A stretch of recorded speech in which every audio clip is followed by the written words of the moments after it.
the phone away for the duration of the meeting, thereby avoiding interference from your iPad or with the microphone. The meeting will be recorded and live streamed on YouTube, and therefore when speaking, please remember to speak clearly into the microphone. And as the chair of this meeting, I have the discretion to terminate or suspend recording and live streaming if, in my opinion, continuing to do so would prejudice the proceeding of the meeting. Recording and live streaming confidential items will also not take place. To alert me as the chair of the meeting that you'd like to speak, please raise your hand and wait for a roving mic to come before speaking. Please remember, if you leave the meeting for any reason, you will not be able to take part in the vote on the item that's been discussed at that time. Members of the public will be able to view the live stream of the meeting via YouTube. And please, can I request that when speaking, you make your points as succinct as possible to allow for the smooth running of the meeting. And can I also take this opportunity to remind you to be polite and to treat each other with respect at all times. Thank you.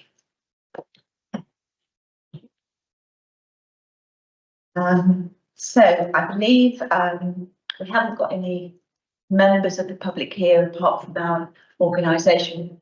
Are you a member of the public? I am the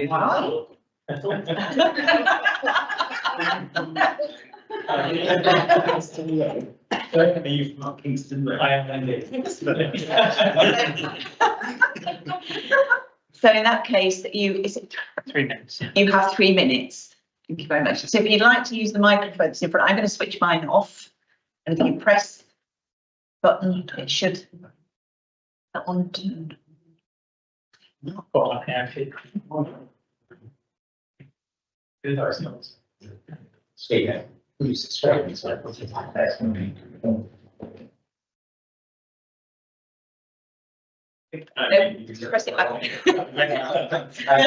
There we go. Great. Okay, well, yeah, thanks for the opportunity to speak. So I'm here representing the residents of Kingston Road, and we'd like to put forward our case for Kingston Road to be one of the first locations that the council is able to secure one of the SIVs. The reason we feel that Kingston Road should be considered a priority is a number of reasons. The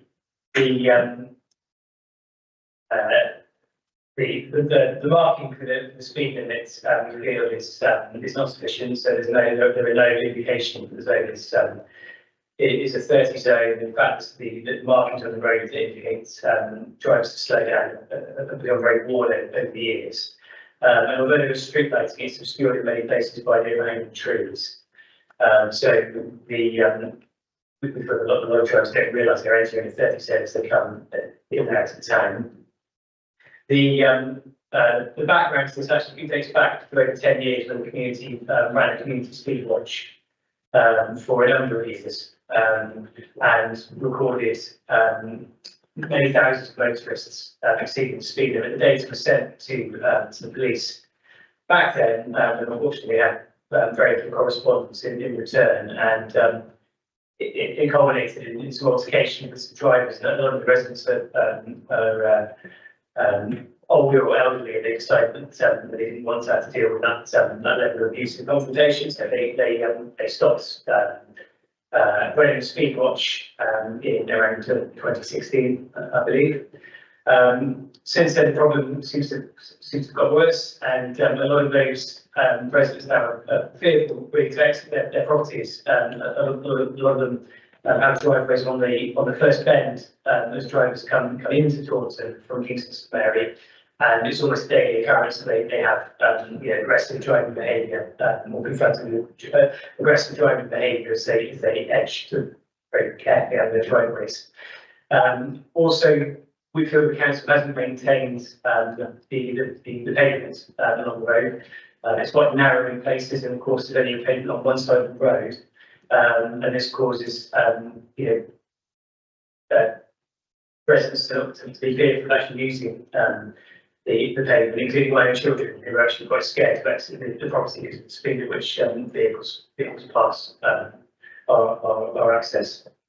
And I think the final consideration also is Oakwood Crossroads, the majority of the problems between Taylorway and Oakwood Crossroads, which is extremely busy.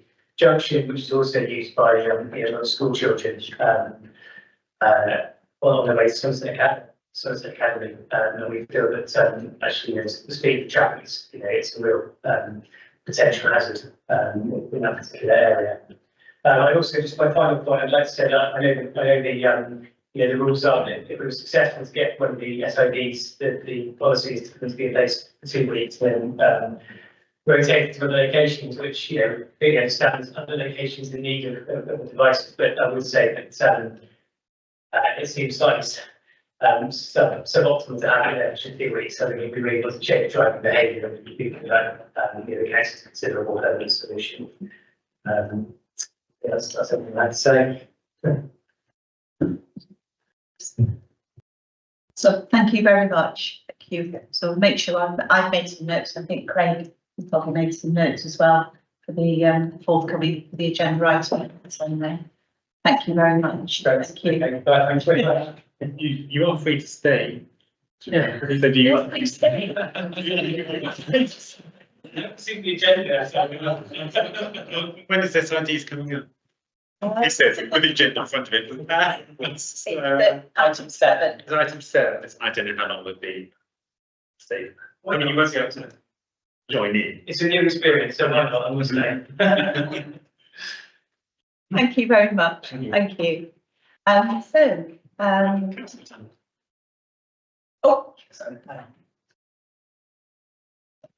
time. Thank you, Chair.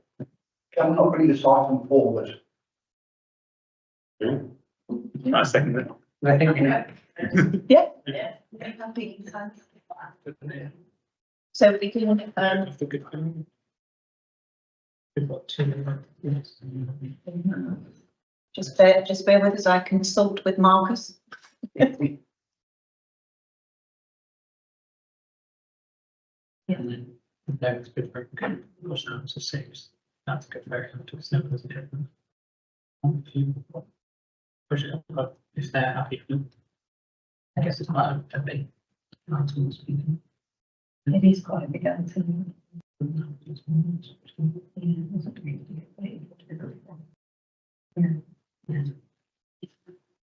Yeah, I think because we've got a couple of, we've also got invited guests as well. So I think what we could do is just swap the item of the Good Fairy round, so we could have a speed at item 6, if that's yeah, okay. So without further ado, apologies for absence. Thank you, Chair. We have apologies tonight from Councillor Evans and Councillor Strauss. Thank you. Are there any declarations of interest? Forthcoming agenda items. The only declaration of interest I could say is that actually I do know Andy. I've known Andy for a number of years as a friend, as well as that's just my declaration of interest in that particular thing. That case. Since you mentioned that, sorry, with the intention there. Oh, John. John is here because I requested that residents of Kingston Road came and discussed speaking. So that's a declaration of interest. I'm not sure. I don't know. Okay, so I thought it'd be good for them to come and put their case. I know Andy as well. Haven't known him for long, but I do know him. I think it's fine. It's just. I think it's just fine. It's just a personal interest. I think it's fine. It's fine. So moving on to agenda item 3, the minutes of the last meeting. Have you all read them? Yeah. Is everybody happy? I propose that that they are a true record. All those in favour? We need a proposer. I just said a proposal. I'm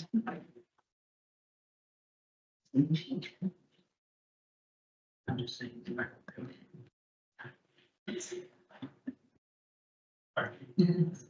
So for the record, the minutes are approved.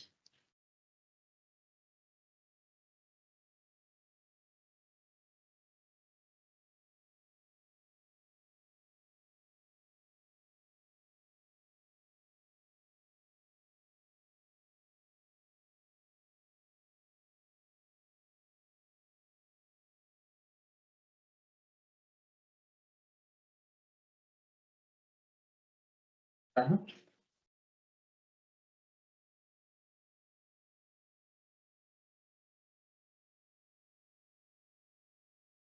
moving on to agenda item 4, I'd like to welcome Andy, who's going to tell us all about the Charter for Compassion, and the we've all in the agenda item request form that we've all had as part of the paperwork is to consider that agenda item request form for the full council. Thank you so much for inviting me along. My name is Andy Spragg. I'm from the House with my wife. Charter for Compassion. A little bit of history first, and thought about this. Compassion is one of the most wonderful mind states us humans can express. At the heart is empathy, the ability to feel and appreciate others' suffering. As humans, we're amazing, because if we choose to do so, we can develop an intent for literally limitless compassion.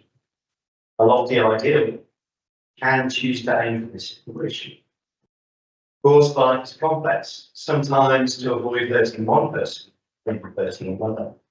It's impossible to figure out all the potential impacts every action we do. If the intent is there, that's got to be a positive thing. Here's a thought experiment. Imagine a world where every human being has this intent for limitless compassion.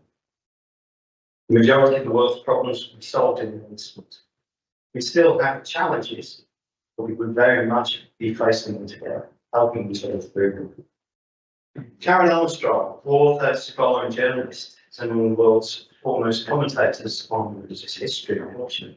Back in 2009, she had this vision and thought experiment. She brought together spiritual leaders and drafted out.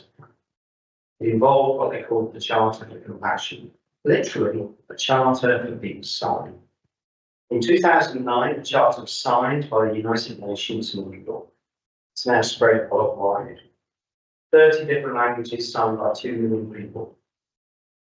This organisation is made up of people from many different areas of life: arts, business, education, environment, healthcare, religion, spirituality, restorative justice, science, and research. It's interfaith, interracial, and completely non-discriminatory. I'm one of the UK reps for the Charter. I signed and was invited to help back in 2017. But in 2019, I began an initiative to get then Somerset Western Taunton to sign the Charter. I was making real progress, and then COVID hit. And then, following that, there was the council reorganisation, of course. So I got a bit delayed. There are 29 towns across the UK that have taken on the Charter so far, each with their own compassionate change initiatives. I'll read a few: Birmingham, Bournemouth, Bracknell, Brighton, Cornwall, whole of Cornwall, interesting. Derry, Doncaster, Glasgow, Glastonbury, etc. And these towns have approached this in 2 ways. Most have gone for a bottom-up approach. Religious groups or other social organisation signing the Charter and then working with local government to take compassionate change forward. A few have gone for the top-down approach: Cornwall, Plymouth, and Belfast, with the council signing the Charter first, and then others in the community following on. A quick highlight: this is the Charter for Compassion that I'm bringing to the table here. There are other compassionate organisations, of course there are. One of the best represented in the UK is the Compassionate Cities Initiative. Some cities, such as Liverpool and Birmingham, have also signed this. It's a little different in that its primary focus is on health and well-being, particularly mental health, looking after people in times of crisis. The Charter for Compassion that I represent covers a wider remit. It covers health, social justice, restorative justice, social services, gender partnerships, science and research, religion, interfaith, spirituality, arts and media, business, education, environment, and peace. So here I am back now, inviting Taunton to sign the Charter. I believe we've got a real opportunity to look top down, because many of the aims of the Charter we're actually already doing in Taunton. It's a compassionate town. Compared to larger cities like Liverpool or Birmingham, it's less complex for us to bring a degree of focus to compassionate change, I believe. Now, in bringing this to the council, I am in no way implying that Taunton Council are not already compassionate. The council definitely displaying activities which exemplify compassion and what the Charter aims to do. My aim is to ripple this down to parishes, larger employers, smaller employers, and other organisations. Truly take the Charter to the town, getting as many people to sign as possible. Possibly then in the future working upwards to a wider subset. With Taunton Town Council signing the Charter, it will bring a level of integrity into it. They'll be ready to get others to sign it. Communities, surrounding parishes, etc. I'll be responsible for rippling this down and will be interested in presenting back to the council on progress, maybe 6 months or something like that. I'm proposing that we organise the signing to coincide with the Taunton Together Festival. Signed in the Minster by the Mayor, hopefully, on the 28th of September. It could be used to kickstart the festival. I'll be extremely interested in working with this committee to look at the areas covered by the Charter. Perhaps highlight those areas the council would like to concentrate on. I already have a strong relationship with Citizens Somerset. I'd look to foster other connections with the community. There is no cost implication to the council and no legal implication. I'm giving my time for free. So why do people sign it if that's the case? Quite simply, when we physically sign something, it sinks into our heart. We take it on board more fully, an affirmation, if you like. There would also be a visible act as I organise news and media to be present at the event. In terms of the Charter itself, Karen Armstrong, the original founder, stated that each community must make the Charter its own. Therefore, the wording can be adjusted to suit that community. Base words are there, but these can be, as I say, adjusted. No towns in the UK have chosen to do this, taking the Charter as it stands. 3 US towns have chosen to adjust the wording. I have 10 copies of the Charter. There we go. That's what I'm asking. Thank you.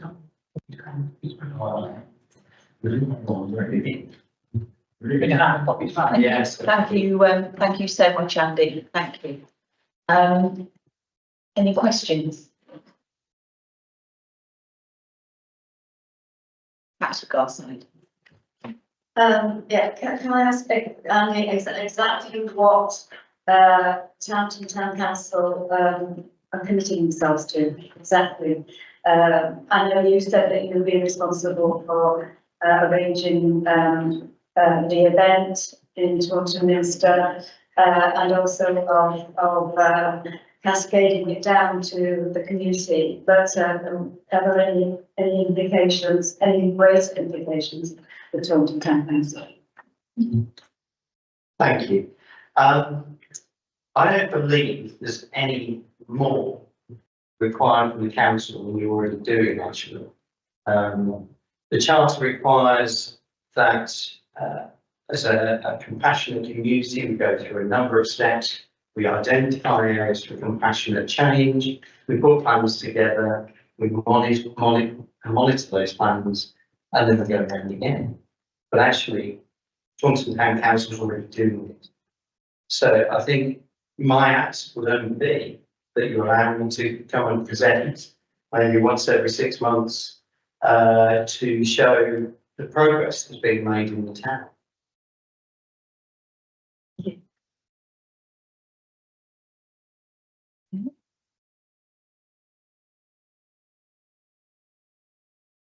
Marcus.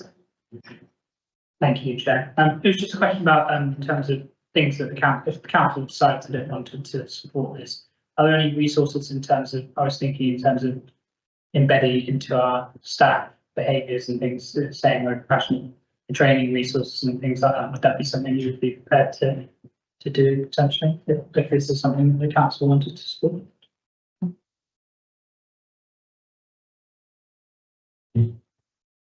Thank you. Yes, the Charter for Compassion, they've actually got education materials already produced in the form of videos, and there are also online sessions that you can attend.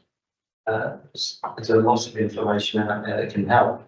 I mean, since 2009, there's a lot of organisations that have gone through signing of the Charter, and that has prompted the production of these types of educational resources. So yes, it's available. Councillor Ellis and then Councillor O'Donnell. There's not really a question. I think I get what this is about. So I sort of see it as something that we sort of take ownership of in our own way. We kind of interpret it in the light of our responsibilities and duties. And I think it's chiming with me quite strongly. I think I read it before. I think it might have been in some report at the museum at the time. It didn't click. I don't know why. It didn't really click with me. But at the moment, if it was a longer, did it used to be like way longer and more detailed than that? Okay, so I reread it again, and I kind of think there's things in here that would really help us in terms of our maintain the ethos that we kind of started out with.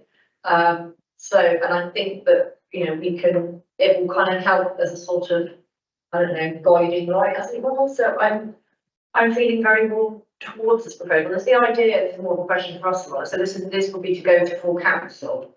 Yeah. I like it, and I like the idea. I like also the idea that, you know, you would kind of, you know, come and help us with your report in 6 months, and, you know, give your perspective on how well you think we're doing in terms of that. I think this is quite timely because I think there's a lot of anger out there. People feeling quite disempowered. They don't understand why things are happening the way that they are. And I think that, you know, quite often it's easy to just think, oh, stupid, you know, people just don't understand it. And it's kind of good to have this reminder that you've got to be very compassionate in the way that you interact with people, even when they're not, don't seem to understand very basic things. But I do think there is this anger out there, and I think we need to meet it with compassion. Not just that, would be lots of different forms of social change as well, but certainly compassion. So I'm being very warm towards this. Thank you. Councillor O'Donnell. Thank you very much. Yeah, I think there's, you know, compassion is a long-held tradition, especially from most religions. Compassion. You say it is possible to change the wording, and I was wondering whether in paragraph 3 we could change the wording for men and women and make it more gender neutral. So whether we could, and perhaps make it even more specific, be there peoples or beings or even actually citizens of Taunton. We could actually make it very specific to us. Is that possible to do? Absolutely, yes.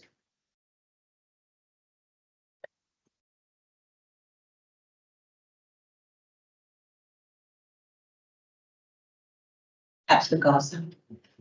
I feel very positive towards it because I think it fits in very well with Taunton being a town sanctuary.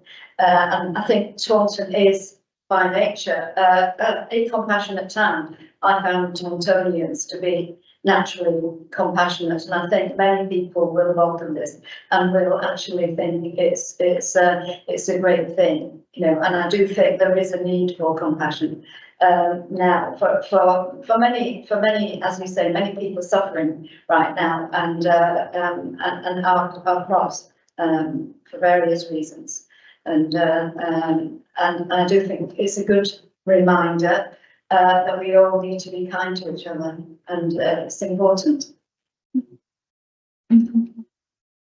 Thank you.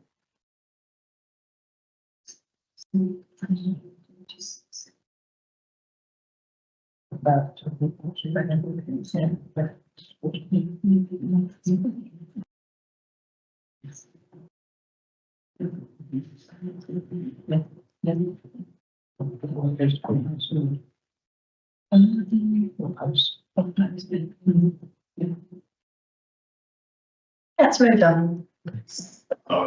I was wondering whether, before we finish this debate, whether we should, as a committee, agree on what the changing of the wording should be. I just need to say, because, and again, I think maybe gender neutral, but I think it's a great way of us showing compassion in the modern world as well. I have a plan. Who are in the as well.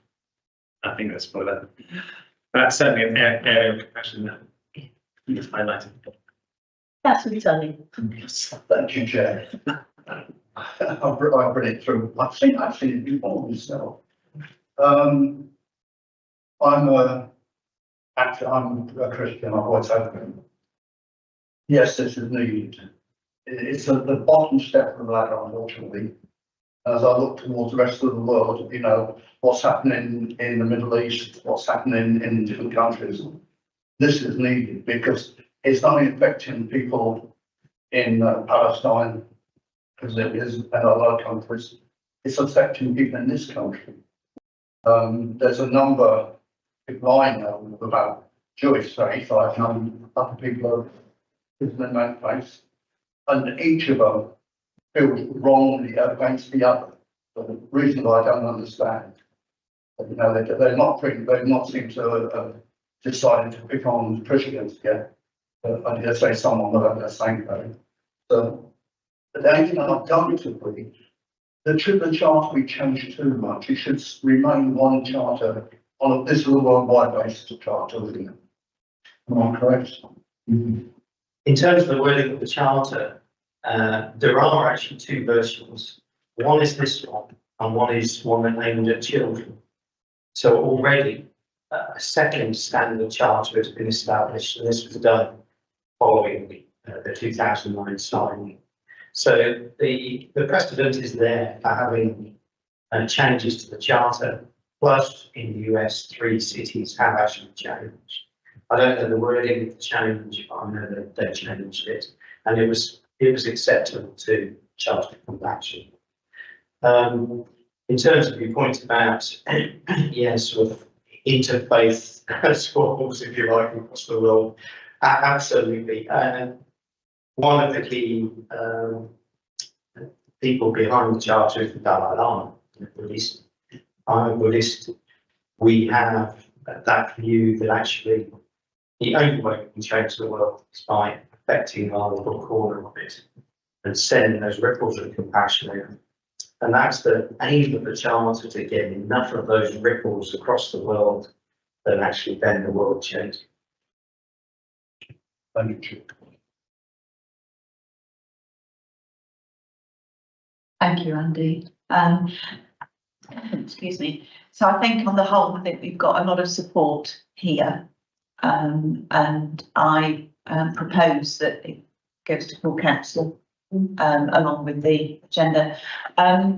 With perhaps, I don't know how we word it, Marcus, is perhaps setting up maybe either a small group to look at wording and to work with Andy as a group to look at wording, to implement it, you know, subject to full council decision.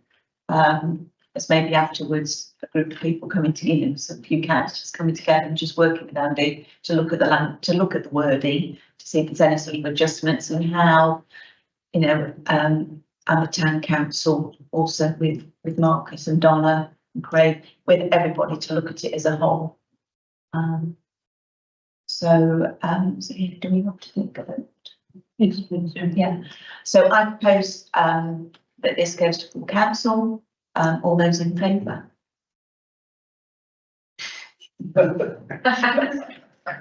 Carried, thank you. Thank you. Thank you so much, I really appreciate it. It's been 4 years in the waiting, so I really appreciate it. Thank you. So following on with that, we'd like to welcome Jason for agenda item 5 for the Goodfellas paddleboarding French wheel. To introduce the report, go through that. Yes, please. Yeah. Thank you. So, thank you, Chair. The purpose for the report are for members to consider approving the business proposal from local businessman Jason Jenkins to provide consent to use of an area of Frenchwood Park for Goodfellas paddleboarding. So just to provide some background, the council was approached by Jason regarding the use of the Frenchwood Park to access the River Tone using the slipway in the park.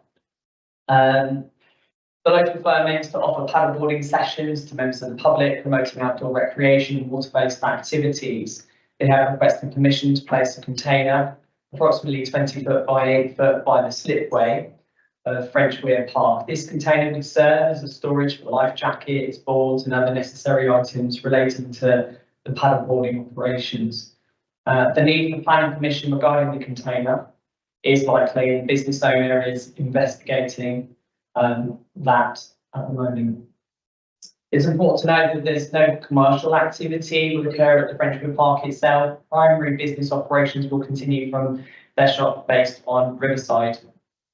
There are no licences or permissions required from the River and Canals Trust, as the slipway has been identified as a community access point to the river. Within the report, you will see there is an image identifying the location of the storage unit next to the River Tone. So the recommendations are members to consider the details of the proposal and to approve the location for use. And the second recommendation is to provide consent for the placement of a storage container of the size of 20 foot by 8 foot. In addition to the report, there is an appendix, which is a brief business proposal on the Goodfellas paddleboarding, which I am happy to summarise if you haven't had the opportunity to see it. Okay. So the business proposal is for a paddleboarding venture called Goodfellas, run by Snappy Sups on the River Tone, starting from Frenchweir Park in Taunton. That venture aims to cater to all abilities and provide a memorable experience for locals and visitors. Goodfellas is a free wellness paddleboarding opportunity for people facing life challenges, focusing on talking and helping those often missed by support systems or charities.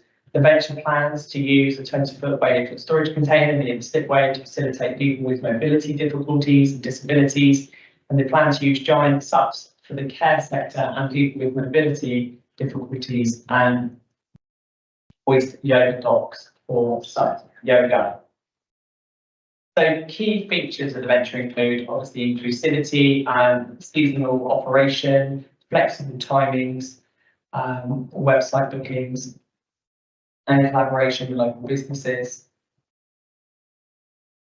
The benefits of the venture will include health and wellbeing improvements from the activity paddleboarding and focus on mental and emotional health. Thank you. Now Jason is here to answer any questions that you may have with regards to the proposal and the report. Thank you. Thank you. Thank you, Craig. Has anybody got any questions for Jason? Councillor Clark and Councillor Ellis. Thank you very much. Yes, just a couple of things. I do think it's a great idea, especially like you put in there about the disability access. I have a daughter in a wheelchair, and she's actually got surfing in the summer, so anything is possible.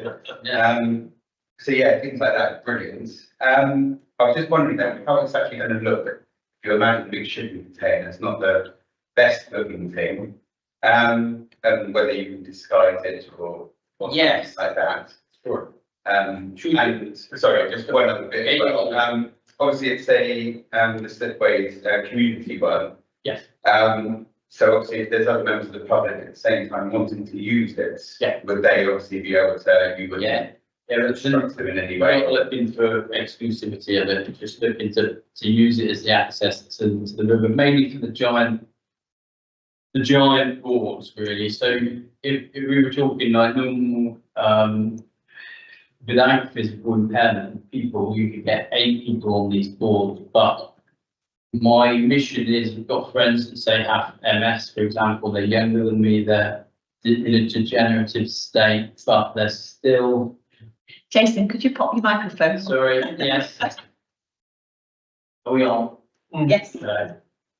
They're in a degenerative state, but their outlook to life is great. And there's things that we can do as people that there are voids. I see so many voids, and then we should just collectively just get rid of those voids and make things accessible. So these giant boards, they're impractical to move as like too far a distance, like 46, and I'll start going back and things like that. So I'm protective of where it goes. So it needs to be right next to that river, because once these things are floating, they're really easily manoeuvrable, but it's quite impractical to set up for a start. If we were to just do the whole setup process, it's better to have them already done, because it's a time consumer to go through that process of setting these things up. With regards to shipping container looks, we are a little bit there, because I love the whole shipping container vibe, that, you know, shipping container home, you can make these things look fantastic. So I would happily engage with friends of French Weir, however it needs to look, however we want it to look. These things can look great. Like these things are recyclable, you know, instead of bondages, these things turn into homes, they turn into all sorts of things. So it doesn't need to be shipping container in terms of how we see it on the ship. It can be cladded, it can look awesome. But essentially it's a secure unit. That's the bit, rather than a timber shed, which the potential to maybe get torched. I don't know. You know, they're generally pretty safe. They're very secure. They're very good size unit.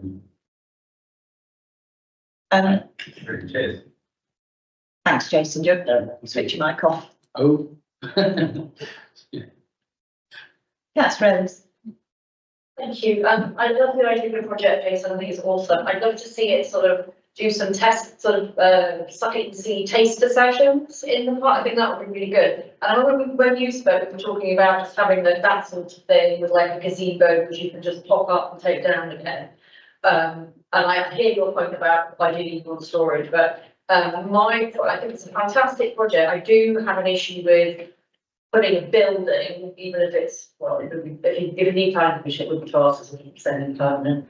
That kind of building, or any building in the park on the green space, especially on the riverbank, because I've grown up in Taunton, that's my local park, so the riverbank is very slopey. You've got a beautiful view, whichever way you're looking, you've got this beautiful view. People sit and they, you know, gaze at the river, and you know, it's a beautiful, absolutely beautiful spot. So if you plant something that huge in the middle of those old trees, I'm not even sure it's feasible, because the river does slope, it overflows regularly. So the bank is getting eaten away. I don't know how, I don't think it's practical. And even if it was practical, I would have put something like that there.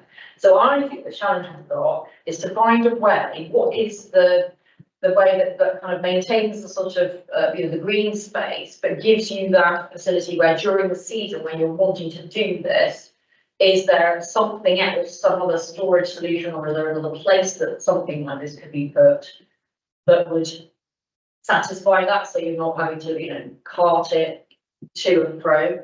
There is not a lot, there's on the corner, there's not a lot of space there. You've got this little electricity substation, and then you've got the park, and then you've got like these big wires that come off of something or other. So there is that little sort of bit where kids used to gather and do drugs and what have you. There's just quite narrow, but I don't know. I haven't seen the board. I think we need to look at what are our different options vis-a-vis storage that we might facilitate? Because like if you coach, because we do already have an outdoor activity centre in the park, ideally they'd be sort of biting off your hand and saying, I mean, they've got a massive big sort of storage hangar, but I fear it's absolutely rammed with, I'm not entirely sure what channel stuff, what those things called, canoe things. Whatever. And then they've got outside, they've got a semi-illicit sort of compounding thing with some of the rowing boats in, which is not meant to be there, they haven't got permission for it. I'm quite happy to turn a blind eye to the, it's not hurting anybody, it's not impeding anything. But anyway, so we've got that there, but I love the thing that you're talking about. I think it would be new, I think it would be different, I think it needs definitely, my issue is with putting a building, we fought for quite a long time to make Redgear a field and trust, which is, and that was partly, it's a nice thing anyway, because it's like the landowner is saying we want to protect a park in perpetuity, and our parks are very, very precious. The green space is very, very precious. Although, yeah, we want to get, maximum sort of leisure benefits out of them and all the rest of it. We just want to be so careful.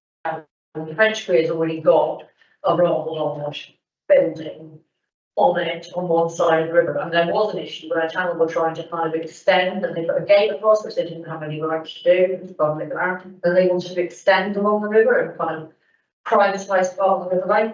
So we went with Field in Trust, sort of try and guard against that. So any construction, we'd have to get permission from Field in Trust or not. So long and short of it is, I love the idea. I don't love the idea that I don't think that we should be consenting the type of thing in that location. So I think we need to think about what are the options, practical options, okay, so that we can help make this happen, just not a big containment on the riverbank. Yeah, I mean, I'm open. New to this. I'm open. I'm not interested in saying right, I want that container there and that's it.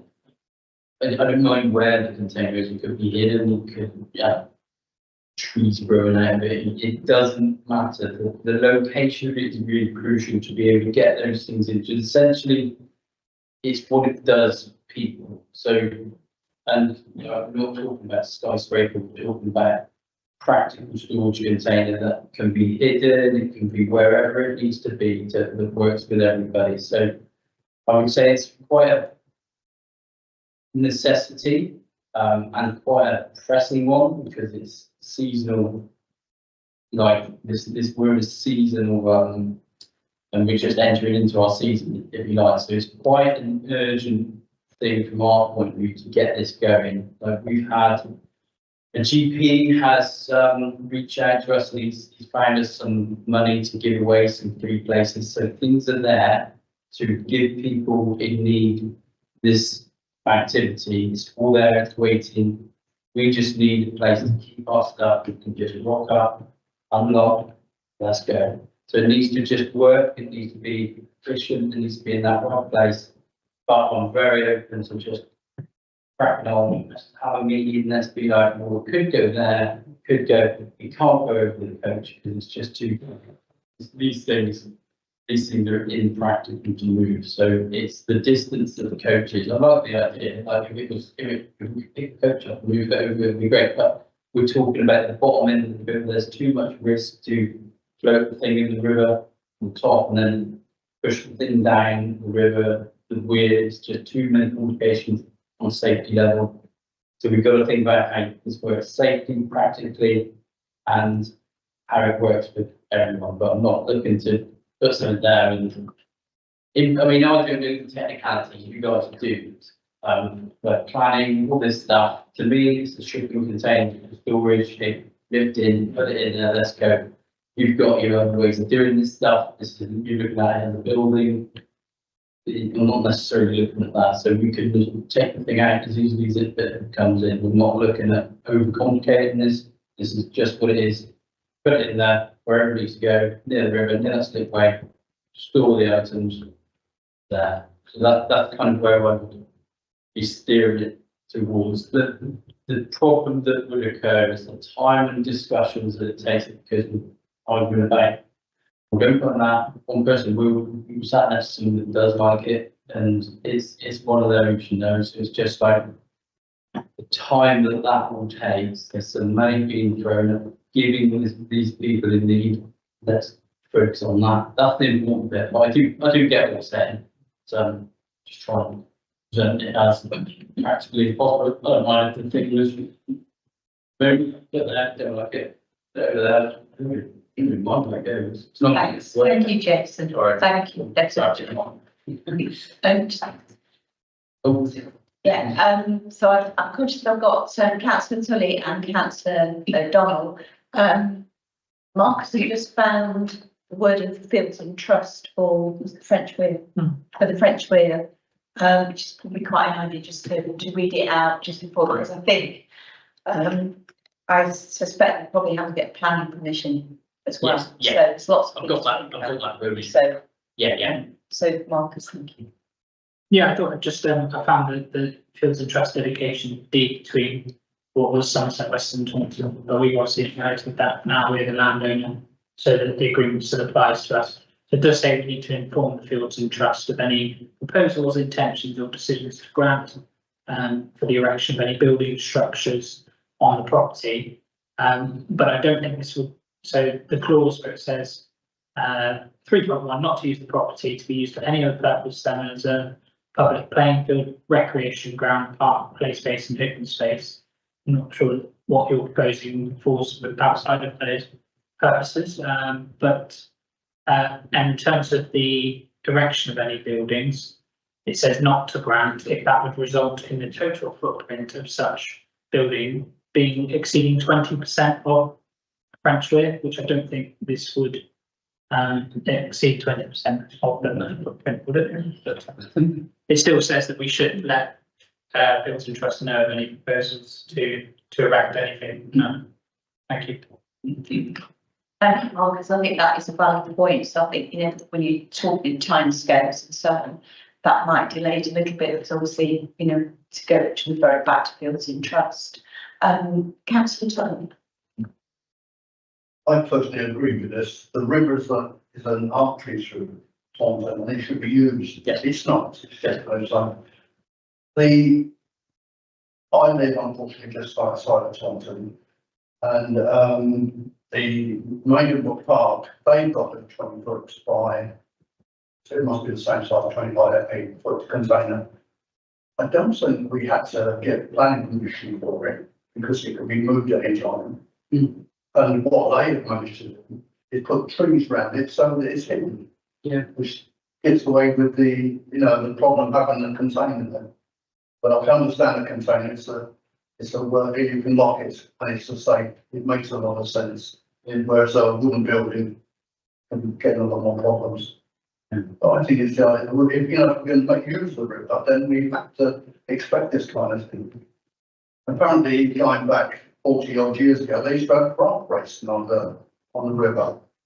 Yeah. All this is gone, so the more the better. Thank you. Thank you. Councillor O'Donnell. Thank you. Yes, very much in support of actually what Councillor Tully's just said. I think it's a wonderful opportunity to use the river, and of course, I'm guessing it has to be the side of French Weir because you're the other side of the weir from Coach, and it's nice to see a different part of the river being used.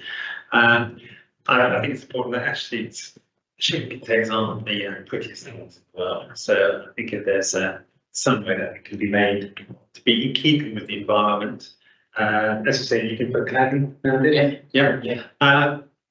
Just one thing, the next time I don't know whether it's advice or not, we had a shipping container turn up in our park over last summer, and unfortunately, shipping containers have a high, but not high enough flat roof. And it quickly became a climbing frame. So they called me, and I wouldn't know whether we could put a sled roof on it just to deter it slightly. Probably just from your unusual point of view, really. Yeah,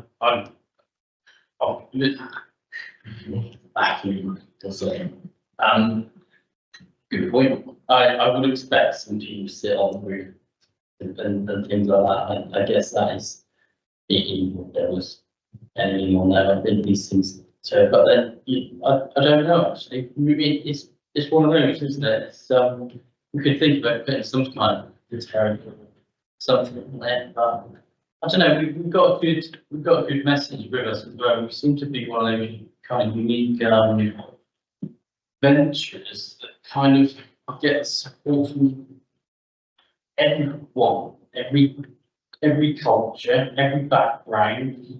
We're in a position where we're uniting people who've got some different avenues. We've got that have been in trouble. We've got people that are coming up drugs and alcohol. We've got people that have done fantastic businesses and lost a lot. We've got people that are going through grief. We've got people that are going through all these things, and everybody's going through something. I'm feeling through my own, which is why I'm doing this. But it essentially is. It's like anything in life, I suppose. If we look for all the things that could go wrong, that will go wrong. But we keep looking at that bit, we're forgetting about the bit that we can do something now, like make some good stuff happen for people now, rather than delay it and look at the thing that could go wonky, you know. So stuff will go wonky, and that's just what I think. So, Thank you, Jason. Thank you very much. So the agenda asks the members to consider the details of the proposal and approve the location. Absolutely.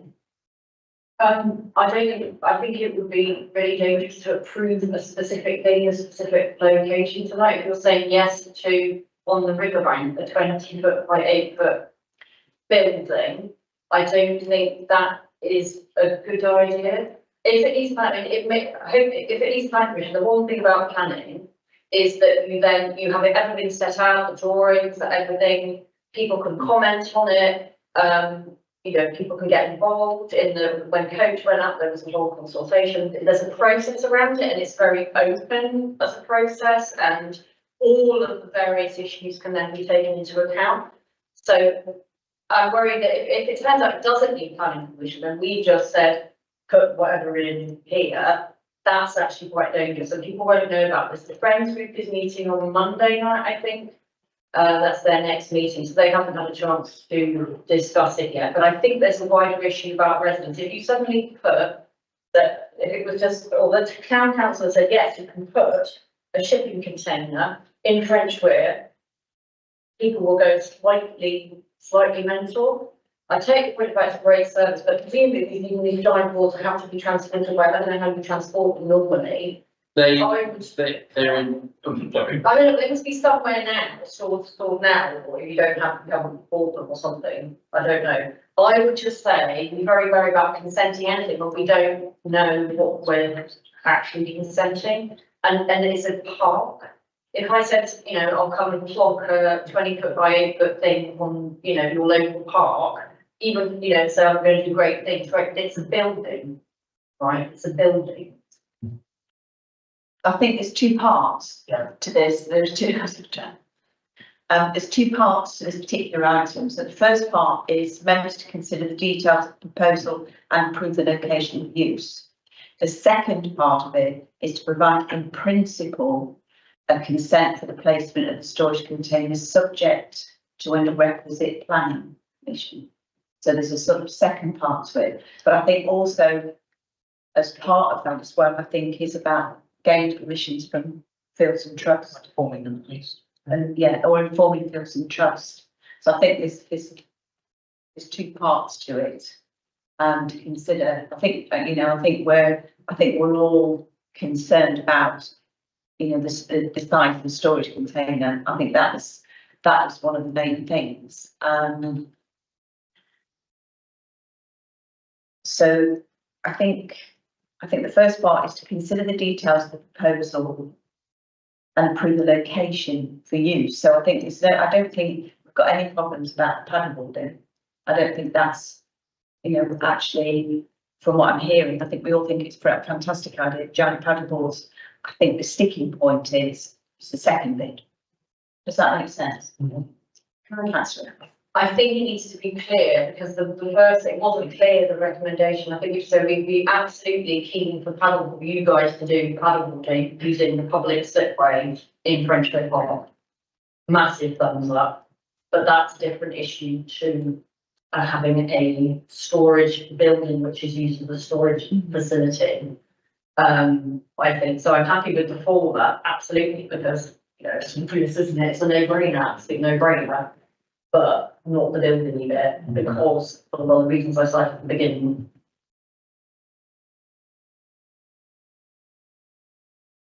That's very John. Yes, we're following on from that. I mean, have you been in discussion with the French Fair? And discuss the proposals with them, because that might be Yeah. instead. Yes, Oh, I'm sorry, and resident section. yeah, so I'm in touch with Janine, as we're very supportive, we're very on board actually, and yeah, they're a great bunch. There's a whole energy that's going on around that park that is a great thing. So what I've done is gone and knocked on doors, and so like that, and that's something that I should do or not, and whether the door stops, I suppose it's but I guess. Your question of where they still actually these things are inflatable, so they're currently not in use, so they roll up and they take at least half an hour to set up, and then another half an hour to put down. They are quite impractical and heavy and bulky items, so the purpose of the container for having, you know, I don't mind where this thing goes, or it doesn't have to be a container, it just has to be secure and sizable, which a container is. But I guess if I was to argue a little bit, most towns that are really forward thinking, they're on this stuff. They're not resistant to it, they're flying. And there's few towns with such a gem of a river running through it that is as maybe behind as what this river is.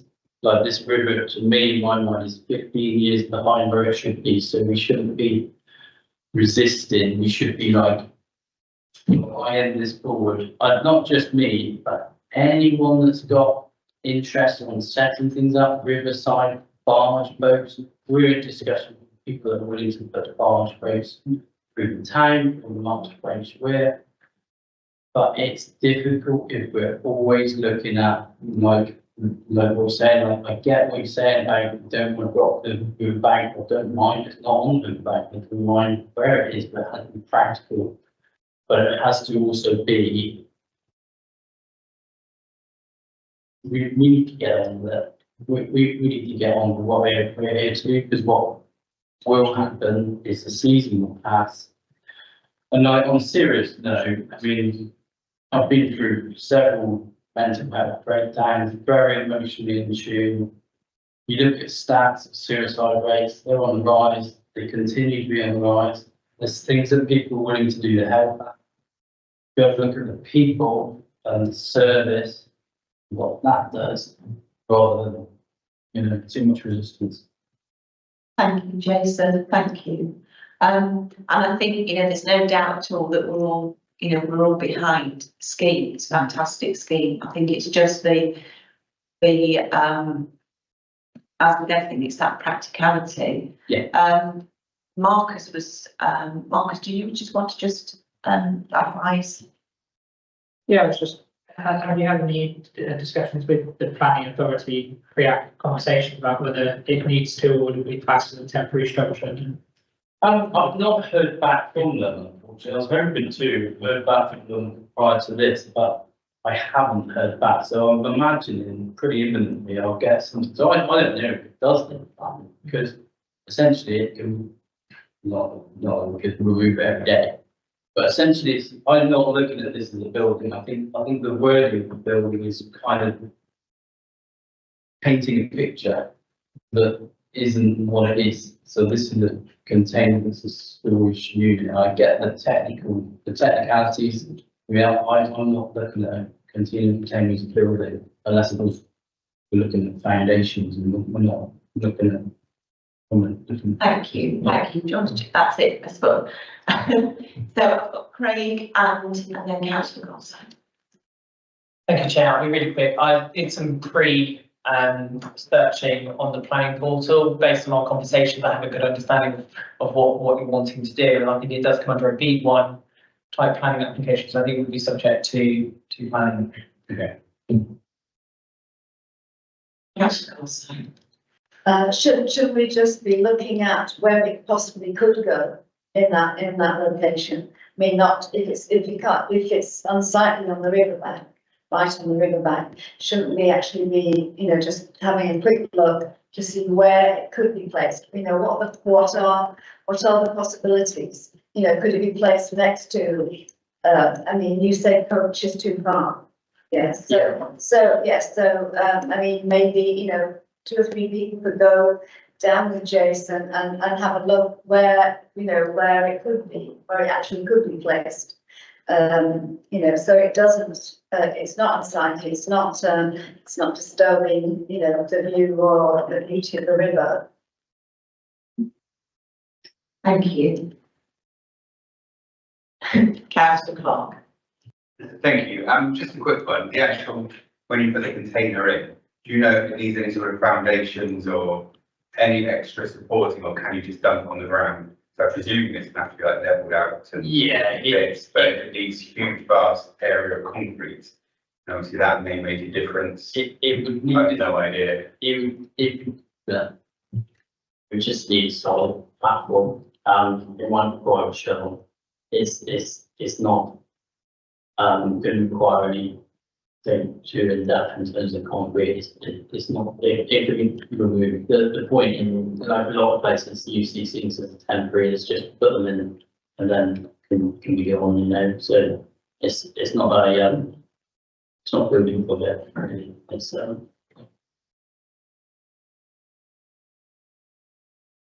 Thank you. So I think we need to sort of move this along a little bit now, as to what we feel from here. And I think it's going back, we've considered the details of the proposal, and as a location for the paddleboarding, I don't think there's a problem. But I think it's the second part about where that container is going to be sited, about the planning. It's those hoops, sadly, that we need to address. Briefly, Councillor Clark. Sorry, yeah, I was just going to add, I think we need to, before we can say a yes or a no, is to actually know the exact spot. We kind of say, oh yes, it could go in the park somewhere, and we agree to that. So I couldn't agree to that. I mean, I think it should go somewhere, but we need to, like say, a few people go down and say, yes, that's where we either say yes or no to as a full meeting. yes. Councillor O'Donnell, Councillor Ellis. I think, again, following on from Councillor Black, I think in the end, the planning permission people will probably have the biggest say, because they will have to do a study of the level of ground that it's going to go on. So I don't think we can actually provide consent here. Because, I mean, there's planning permission and there's the Friends of French Weir, their residents. So I think all we need to do is say that we approve the proposal and think you should go ahead with it. But you will have to jump through a few more hoops of planning and other residents. No.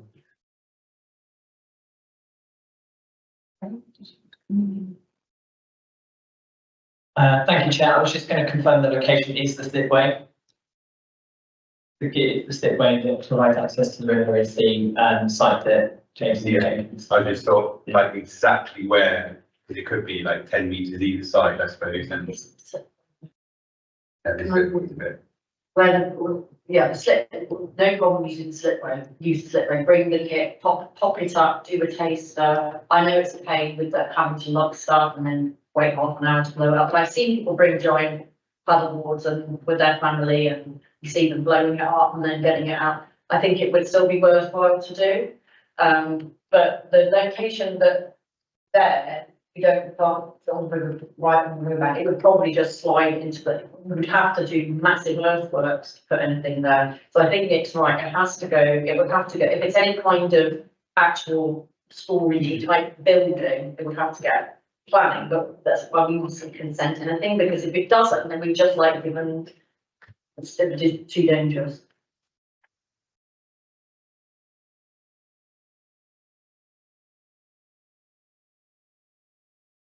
So on the first part of the proposal, members to consider the details of the proposal and approve the location for use. So that's for the paddleboarding. So Can we please be really specific about what we're saying, like conditional use of the slippers? We're happy for the good fellas to use the public slipway at French Grade or something, so it's actually clear what we've just changed as part of their amazing project. We're quite happy for that to happen, and like whatever else, I don't know, like, because when we've done pop-ups at Coach before, we've kind of like, what do we do? We could waive it anyway, but you have to kind of have something saying you have permission to be there. That's helpful. Just a permit. A permit, yeah. So we're going to consider the details of the proposal and approve the slipway for use. So it's changing the word and just instead of location, just approve the slipway for use. That's the first part. It's approving slipway. That's a proposal. All those in favour? Karen? And the second part is to provide in principle consent for the placement of a storage container subject to any requisite planning permission. And French And I think we can also add in local residents. notification from Fields and Trust and also the Friends of French Green.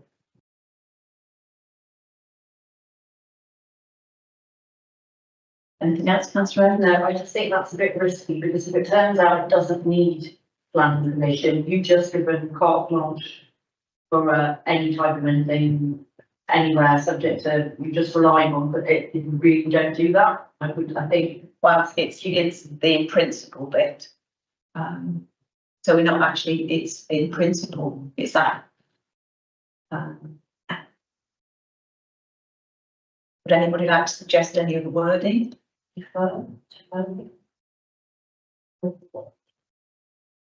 Could it be subject to, did you say Fields of Trust? Would they, because of its size, they wouldn't have any objection to it anyway, so it would be solely on Notification. the planning inquiry. So could it be subject to a final decision being made once the planning outcome has been determined?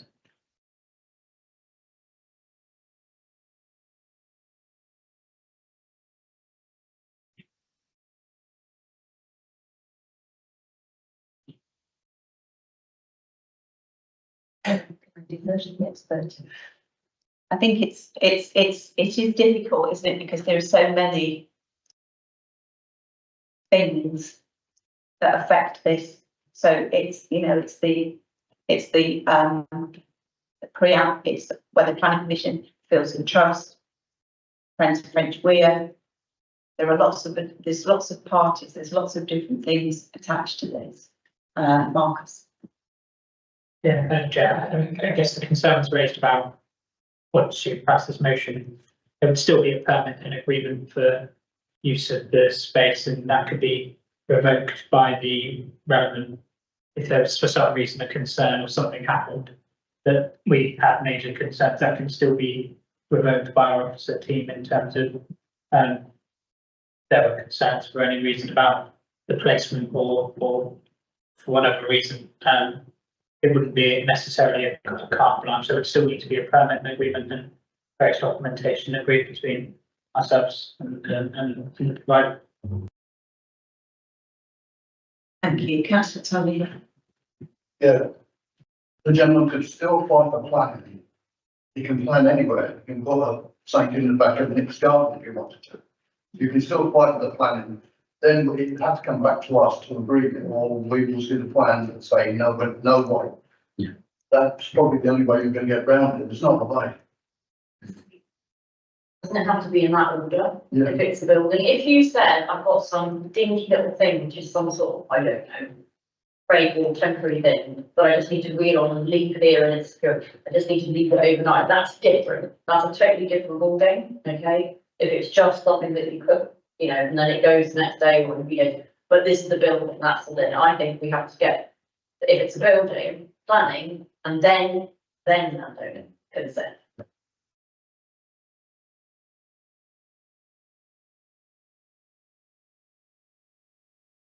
I'm rapidly rewriting things. I don't mean to be difficult, just. Yeah. Well, can I to chat? Yes, have you? Yeah. Yeah, but I guess I'm open to a word or, you know, it's not like me, it's not really that me, but I don't mind how it works, but then I guess there might be alternative ways, it might even be like, you know, the van, like it might not, it won't fit, otherwise could use that, so, but there is an alternative option in a mobile sense. Yeah, because even if that was temporary, I'd still like to push through the things. I think it's a needed, I think it's absolutely essential part of moving forward. Personally, but I think as a temporary measure, there might be an alternative that I can certainly weaken it. And everything is, I think it's costing time, you know, I'm chucking my own money at this. This is like, if there's a temporary solution in my process, that's me paying that. I don't mind doing that, but it has to be, you know, I'll run out of money myself.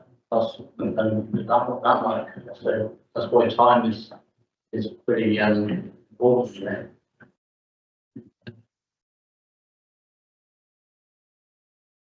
Thank you. So yes, I've just been taking further instructions, and I think we've approved the first bit and we're happy with approving the slipway, but I think the second part we're going to have to defer until such time that the necessary planning, all those conversations have been had with the planning, with Friends of French Weir, and Fields and Trust, and then it will need to come back to us to look at that second part.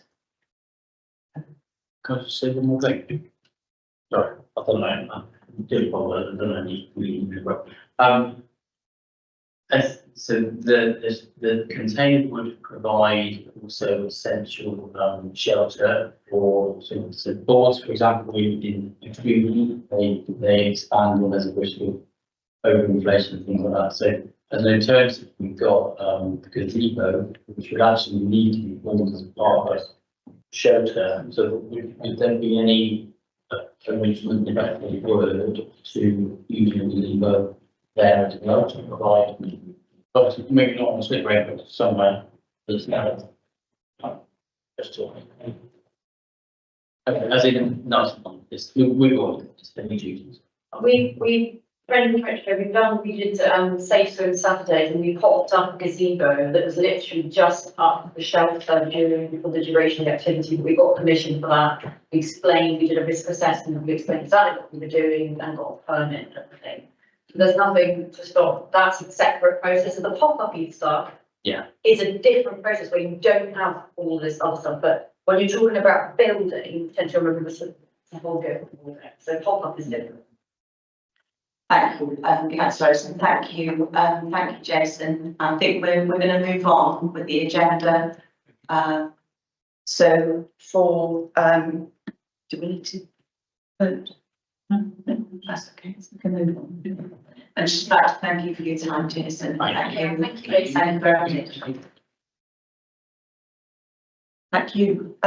So we've shuffled things round, so we're going to look at the agenda item 7, which is the purchase of the speed indicator devices, which includes Craig. Yeah, thank you, Chair. So the purpose of this report is for members to consider approving the purchase of speed indicator devices to have installed at various locations around the parish of Taunton. So just a bit of background, speed indicator devices do play a valuable role in promoting safer driving behaviour. They serve as a useful tool in conjunction with other measures to enhance road safety. The former parish of Staple Grove purchased their speed indicator devices, or SIDs, they're known, and seen a positive change in driver behaviour. And this change could be introduced to other areas of Taunton where speeding has been a cause of concern on public safety. SIDs can only be active in a single location for a maximum of 2 weeks. Before the location needs to be changed, they cannot return to that location again for another 8 weeks. Data captured through the SIDs can be shared with the local police neighbouring teams. And Taunton Town Council needs to work with the Road Traffic Management Department and Avon Somerset Police and the Traffic and Highways Department of Somerset Council to produce a memorandum of understanding. Training will also be required, Chapter 8 operative, which the Town Warden lead currently holds. So just to go over some of the financial implications. So doing some Google searches, the cost to purchase a solar mobile pack is around about £2,250 per unit. The cost to purchase an ultra mobile pack, which is a battery operated pack, is around £2,200. The figures are indicative and have been provided by a reputable company. Please note that in some areas it may be required to install poles to support these SIDs. It's not yet known how many poles will be required, but a breakdown of the cost of installing the poles have been detailed in the report, totaling £415.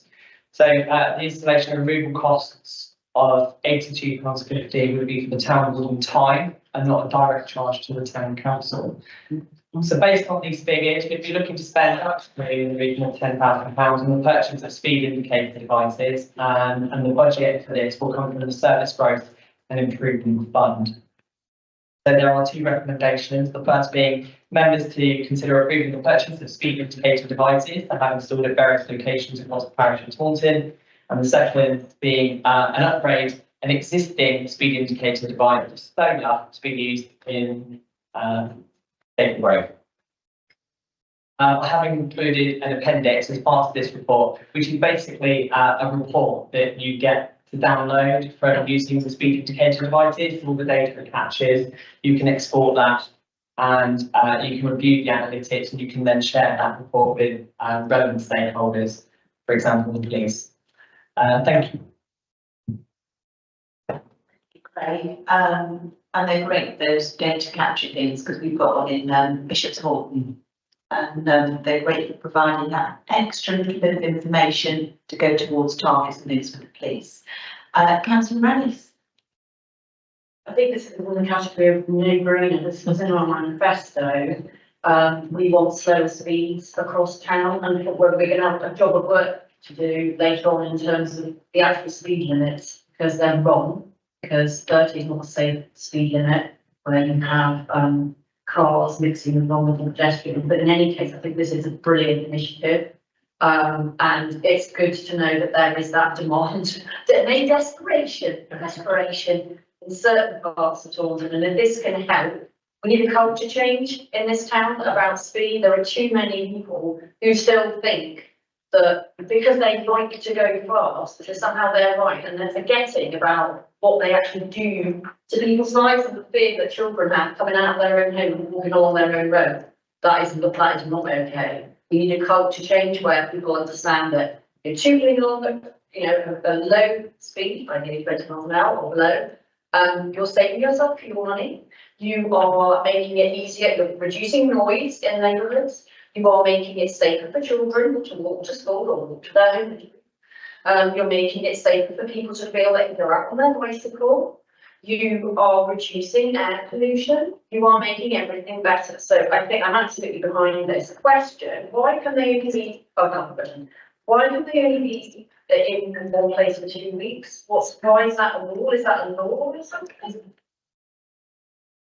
I don't believe it to be a rule. It was information that I gathered from the internet, so I can get some further clarification on that. But that was just some of the kind of key information that was coming up on the Google results. So I guess we can't just believe everything you read on the internet. But yeah, we can do some further research on that and get some clarification. Councillor Tully and Councillor O'Donnell. I agree with Caroline, it is a no-brainer. You supplied them when you said 2 weeks. Most Moncton's got one, it's been in the tradition for about 6 weeks now, because it has a double effect. A, it's recording information which you can then hand to the police because a lot of speeding. B, it also shows the speed of the car both ways. People don't realise it picks up the speed of the car coming towards it and the one coming the other way. So people automatically slow down. They think it's for some reason they think it's the speed camera, and they slow down. It is a non-brainer. And the information, West Moncton's, and I'm sorry for bringing West Moncton in, but they've done extremely well. They've got 2 of them going, and they literally has cut the speed down. People have accepted that all of a sudden this appears. They do try and move it every now and again just to shock people, but it's something that we've done to it. This gentleman wants Kingston Road. I would like to see Hamilton Road, both of those roads, nearly on. People, instead of doing 30, they're doing 45 to 50, which we've got to stop it. If we can cut the speed down, we can then go to Caroline's later, maybe again the lower one again. Thank you, Chair. Thank you, Councillor Tully. Councillor O'Donnell. Yeah, thank you very much for your support. Both Councillor Harris and Councillor Tully has said. I think they are only compliant. I think they're much more effective than actual speed cameras because actually they keep moderate the speed and you don't get fined for it. They're it's a win-win situation. You keep the speeds down and people don't end up getting points for their license. I would very much like to endorse that. Thank you so much for coming along and seeing us. John, John for coming along this evening and just highlighting. I mean, this was an issue raised to me back in November. The residents there, so being pushed into this. So I would really like to advocate Kingston Road are top of the priority list because this is a we are getting about 4 or 5 you can still have Hamilton Road. So but yes, I would really endorse Kingston Road because that they push this agenda. So yeah, thank you. Councillor Clark. Thank you. Just to go opt out, so I won't be able to obviously vote on this, but I just want to show my support that I think we need many of these devices around on many roads in Taunton. They'd be great. Thanks. Mine is speed. Not really, no. Yes.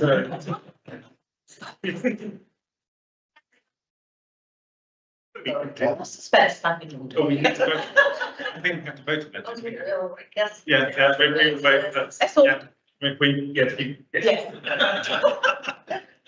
Thank you. Just make 2 points. First of all, there's actually a bracket on one of the Chris Kingston posts. There's obviously been a history of the unit there. I think the second one was that just in the interest of being passionate. I think a large percentage of drivers just you see them daydreaming because they drive down and come out in the countryside and they just don't realise they're in town. And actually, it's it's not necessarily intentional. When they see a flashing 30, they realise, oh God, it's in the 30 intended speed. So yeah. One question was good. Do you feel it's which direction? That's much. It's people coming down from the countryside and just not realising they're entering a 30, and then unfortunately the other way. We hear them dropping down gears as they accelerate out of town straight. So yeah.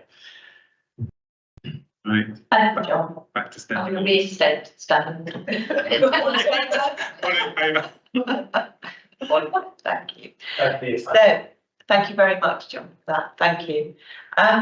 Who's taking the vote? So I think we can, oh, Well, no.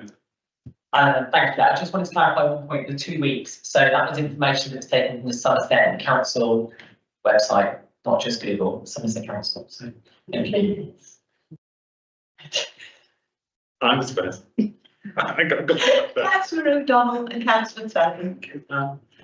Thank you, Greg, for one question that was raised by residents was whether part of the 2 weeks they could have it facing one way 2 weeks and then facing the other way. But I've certainly realised the question's already been answered because they collect data in both directions. So yes, I should stop there. Councillor Tony, and then Craig. Sorry, all I was going to say is that we should clarify whether my information is right. The vice chair of Westminster sitting behind us. Am I right? Yes. Fact on the highlights is that we found that at certain times of the day there's one person at 25-hour limit of 50. So we've been able to deal with that because it's always the same time of day over that length into 6 weeks. Been able to deal with that situation. Thank you. Craig. Thank you, Chair. And just to confirm, I think it is possible to actually have them permanently cited with the permission of the Highway Authority. Thank you. So, Councillor Louise. I don't think about late driving anyway, so as a pedestrian, I'm fully support this. Do these devices, are they like 24 hours a day, constantly? And do they record, Yes. Yes. do they record number plates? No. Thank you. Thank you. If there's any more questions, we can move to. There was an option of which one to choose. Was So the solar powered or the battery ones. Yes. So, Jared. Yeah. No, there's two recommendations. Oh, hang on a second, Craig. Sorry. I was just going to say, if you were to vote on whether it's electric or I think battery powered or solar panelled, I have been informed it takes at least 2 people to switch and locate, a SID. So there's more components to it, but a battery operated one can be done with one person. So in terms of resource wise, there's a consideration there. Councillor Clark. Thank you. Just quickly for Craig, how long do the batteries last? Do you know? That really determines on the amount of traffic on the road. How many times it matches. You don't have to go in there every day and changing them. No, it's a solar one you wouldn't have to imagine. I would imagine they're longer than days, but. Yeah, I've just been informed. It's around about 4 weeks. All right. Thank you. Can I ask what they have in Moulton? Batteries. You've got a solar one in Bishopsville Parish. But they are heavy.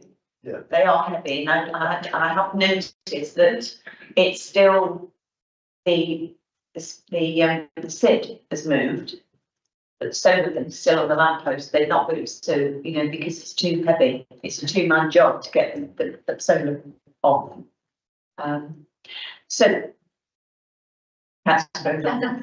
Well, I think I'm very on battery one because it only takes one person to install. The batteries are rechargeable, which could be recharged by solar back at base. So that's my recommendation. So we've got 2 recommendations.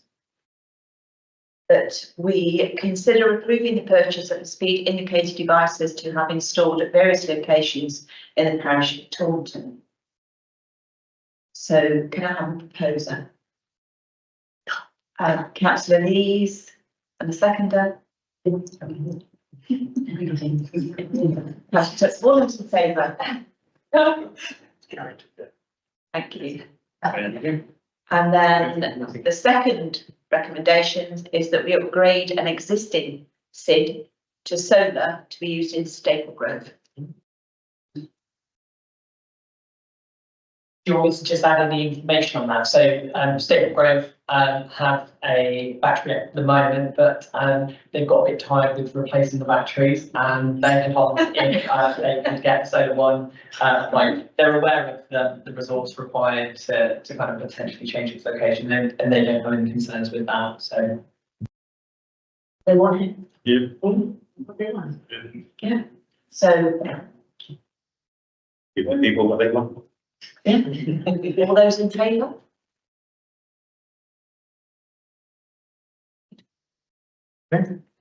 Thank you. So, I'm very much with that, really, people. That was fascinating. I really enjoyed seeing it. thank you. That's getting.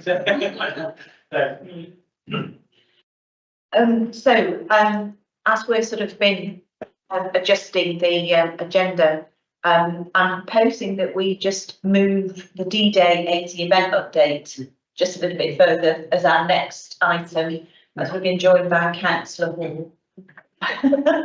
Good join us. Keep confirming waiting. I'm so sorry. Councillor Hall, thank you. Oh, hang on, we might not be working. Someone said, no, get up.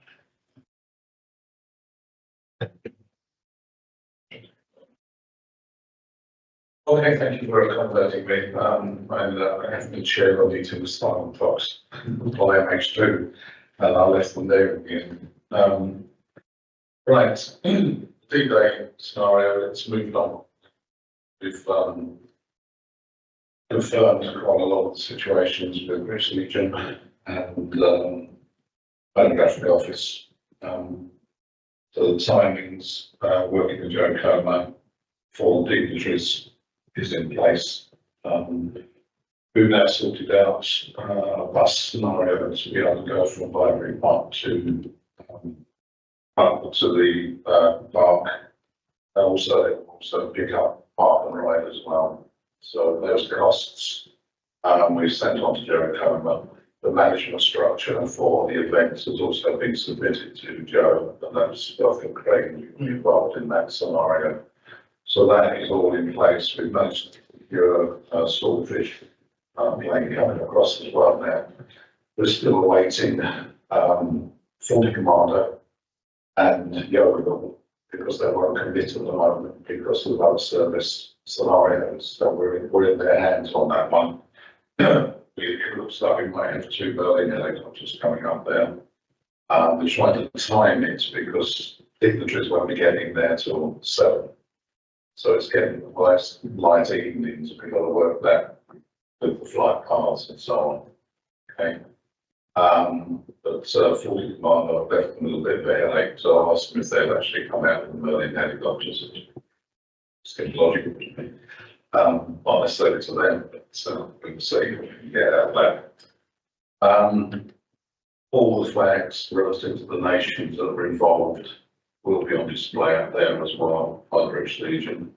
There will be a small service up there as such, but it won't be the dedication stone. It will be the stage and everything else. The Tannoy systems are there live. We've also linked in the screen scenario up there. We've got some videos coming of the actual landing scenarios ongoing on screen. But we've also found that we can link it in now to the BBC broadcast as well from Normandy. So we may be able to link that in on the big screen there as well. So it's becoming bigger events in that respect. The scenario relative to the last meeting we had here, it did come as a bit of a surprise that the 10,000 we talked about, matching the 10,000 is coming from West London, also has to fund the Library Park, which wasn't mentioned before. That's in the statement that was sent to us. So we don't know where we stand relative to the funding.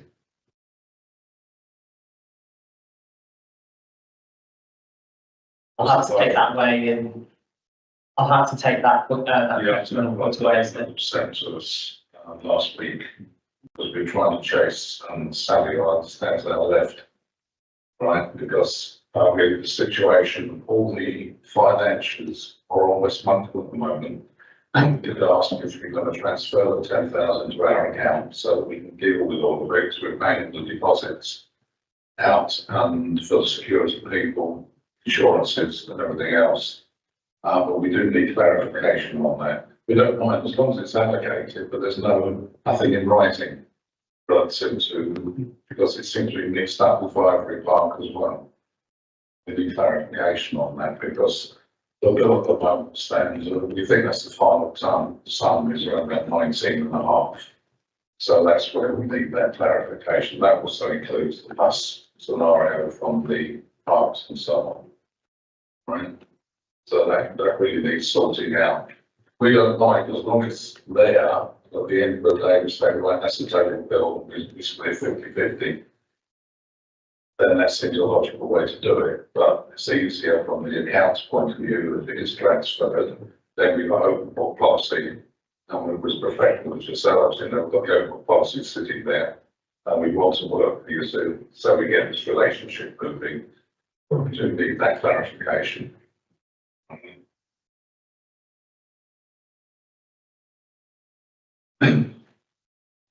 So the management scenario is already with yourselves.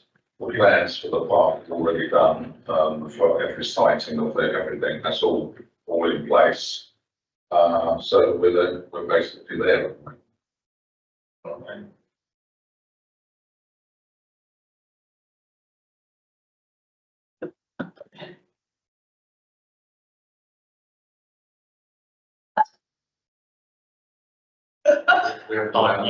Keeps popping, keeps popping.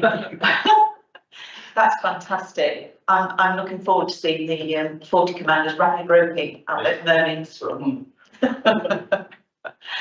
That's fantastic. And Craig, thank you for good to look into that. Yeah. Any questions for Councillor Hall? I just sort of sorry. Yeah, Councillor. Sorry, Councillor Ward. We had a strange thing, the horses, women's, military wise fire. They applied for a grant and I thought that West Norton. We don't know where that's come from. We asked that question. We haven't. They haven't. No. We paid them the deposit on their payments as well. We paid just the West Norton paid the deposit from the car. Yeah. But what about the rest of their money? We're paying for that as well. That should go back to grants, Chair, sorry.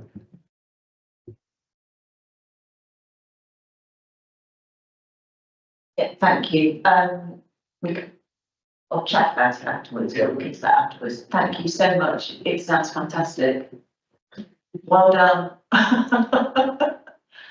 Yeah, at the moment, it's because the pressure's on to get this done. Because it started off as Somerset County. And that meeting then changed. Now it was Westmoreland doing a lot. There's only two of us actually putting this together. So we do need this to work as a team event. I want to consolidate relationships. And I think that's important now. We'll move forward. So, yeah. Okay. Thank you very much. Thank you.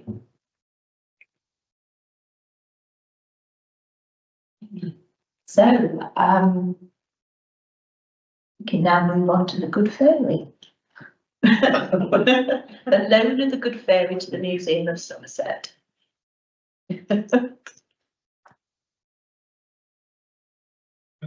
Briefly introduce the group before we'll hand over next time to the See what.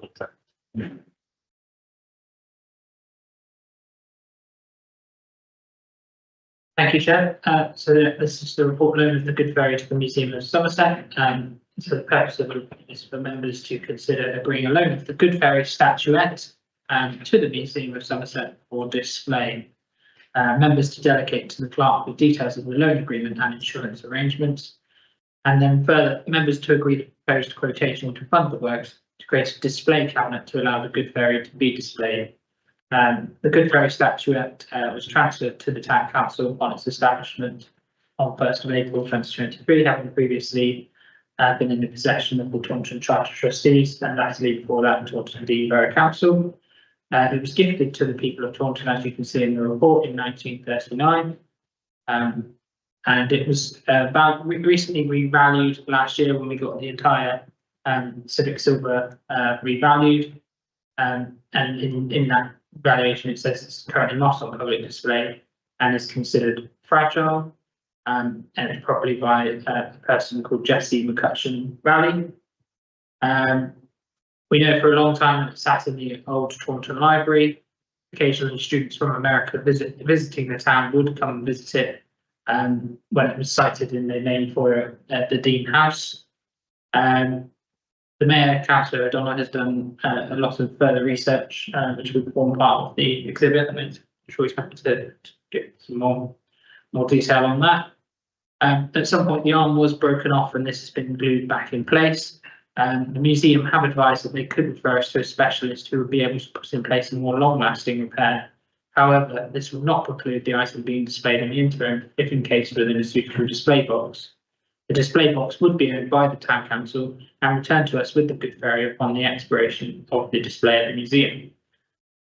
This aligns with Taunton Town Council's corporate plan, which is priority-free and engaged community and developing a greater sense of civic pride in the town across all age groups, improving the level of public engagement and working towards strengthening and supporting our community's well-being. As I say, in terms of the financial implications, the Mayor of Taunton has expressed a desire that the remainder of his expenses budget from 2023-24 is used to support the cost of this project. The rest of the funding would be supported by an earmarked reserve. The preferred supply, the detail of the quotation that's included within the report, had been recommended by the Museum of Somerset due to their in-house team being able to have the capacity. They did come out and have a look at it and give some advice, and they've recommended the team that they used at First Man. So unfortunately, 3 quotes have not been able to support sourced on this basis. In terms of the risks, there is a risk in allowing a historic object to be displayed without appropriate protection.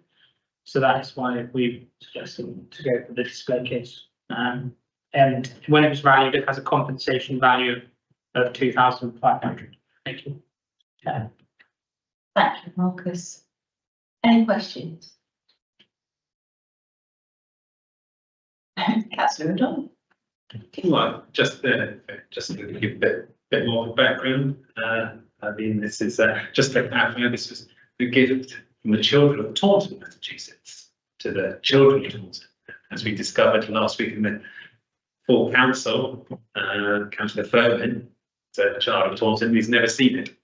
And I think there are many children in this town who have never ever seen the Good Fairy, and you know, it was a gift to them. So I think this is a wonderful opportunity for us as a council to put some artwork back on display, you know, put it back where it belongs in the public domain and where it's easily accessible. I think the museum is a great location for it to begin with, because but it's a very secure place, the museum. I mean, it's still got to go into casing because the museum don't have eyes on all those exhibits and things do get broken, even in the museum, as we're told. But it is still a very good place. Now, it is on loan, and I do anticipate at some point it will come back. And but again, it'd be really good as a council if we can find somewhere to put it back on public display so that, you know, the town can appreciate the gifts that we give to them by our sister town, the United States, which I hope we can forge stronger links with over time.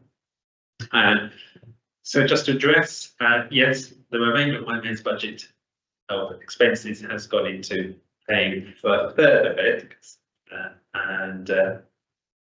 and we went to First Manufacturing on the advice of the museum, because First Manufacturing have done a lot of their display, and so their style, their design, it fits in with the logo and the what do you call it? Ethos architecture of the museum. So it's in keeping with what they already have in terms of displays. In fact, it was very much based on one of the cabinets they've already got in the museum, which is housed in the leather-bound edition of the Taunton Minster. So again, that's why I'm hoping we can pass this without 3 quotes, and we can just take it on board as it is there. But yes, I'm very much looking forward to this, and I hope you'll come to the event on this. Well, I think it's a fantastic idea. I think it's brilliant. I'm all for it. So I think lots of nodding. Oh, Councillor Tully. Sorry, Chair, the one couple of things, how long have they decided to have it? And the second question, the best place it could be is in the museum on a permanent basis, where children can actually see it. Because if it comes here, it'll go into our office and it'll stay there and no one will see it again. Yeah. Thank you. Initially for a year, in the museum, will only commit to a year. That's in a guaranteed year. They might extend it, but they do like to rotate things. One option is possibly, and the reason why it needs a case, it is fragile, it is broken, even if we do eventually go down the route of getting it repaired and recast at the arm, which won't be cheap, I'm sure. But even when we've got it repaired, I don't think we just want to leave it exposed to the general public. We're still going to want a case for it, so it will always be embedded, always be protected. There is the option that we could go back to how it was originally displayed back in the children's library. And more children will get to see better gift. So, I think the recommendations, 2 recommendations. Members to consider agreeing a loan of the Good Fairy statuette to the Museum of Somerset for display, and members to delegate to the clerk the details of the loan agreement and insurance arrangements. Yeah, are we all in favour? Yes. I propose. You both propose. Oh. That's one. Ever since I became mayor, my first saw the statue. It's been my mission as mayor. One thing I've actually achieved as mayor is to get to the parliament. You can do so little as mayor, but turn up and say nice things to people. But this is one. And then the second part is for members to agree the proposed quotation to fund the works to create a display cabinet to allow the Good Fairy to be displayed. Yes. Yep. Carried. Thank you. Thank you so much, and I'll be straight onto the phone just first. Right,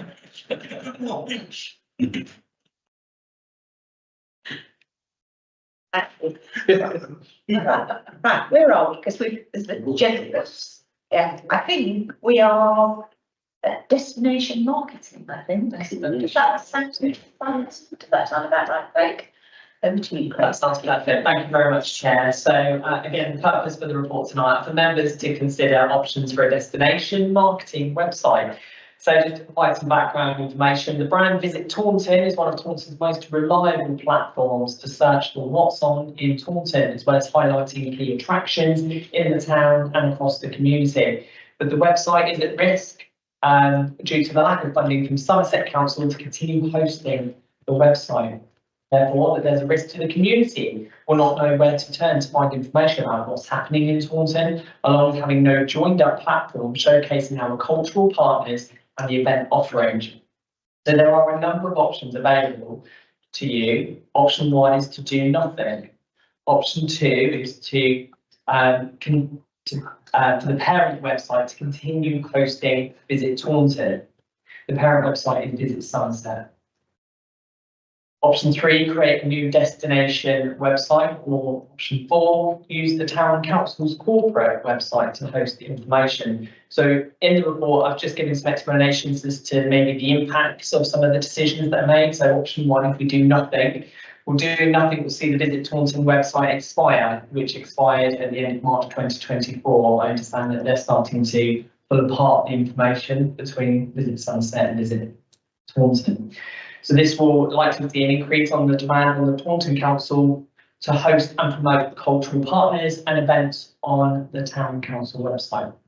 Option 2, to continue hosting Visit Taunton on the current website, Visit Somerset. This will cost £4,000 annually, and this is an expensive option compared to a standalone website. Option 3 is to create a new standalone destination website for Taunton. Creating a new destination website will have an initial build cost of up to £5,000, but then the annual licence fee would be around about £300. Option 4 is to use the Taunton Town Council's corporate website.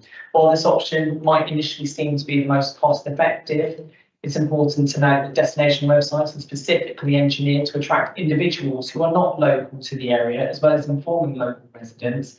Destination sites are aesthetically pleasing and facilitate user interaction.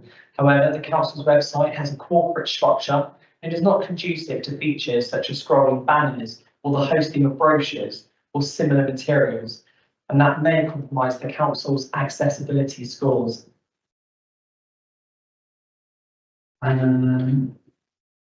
I can just add some impacts on the corporate plan. So this piece of work does align with our corporate plan to ensure we inform our communities of what Taunton has to offer and what's on in the local area, attract footfall, support business and encourage people to get out. I'll also say that it aligns to the arts and culture strategy as well. It was recently adopted by full council. So just to recap, the recommendations then are members to consider a website option for destination marketing of Taunton. Thank you. Councillor Clark, Councillor Ellis and Councillor Gosson. And Councillor Tilly. Just a couple of bits. I think option 3 is for me the one you could do outcome. But with that, would we actually own the website, or the town council own it? You've got licensing costs, but would we own it outright so we could do as we wish? And also, who would actually be like doing the upkeep of it throughout the year to add bits on? Would that be in-house again? It can be designed so it's easy enough for anyone, I presume Ukraine, or somebody to get some great growing pictures and things like that to put on there. Thank you. So we would own the website, so we would be responsible for the content that we put on it, the look and feel and how it actually interacts with users. So it would be completely ours to control.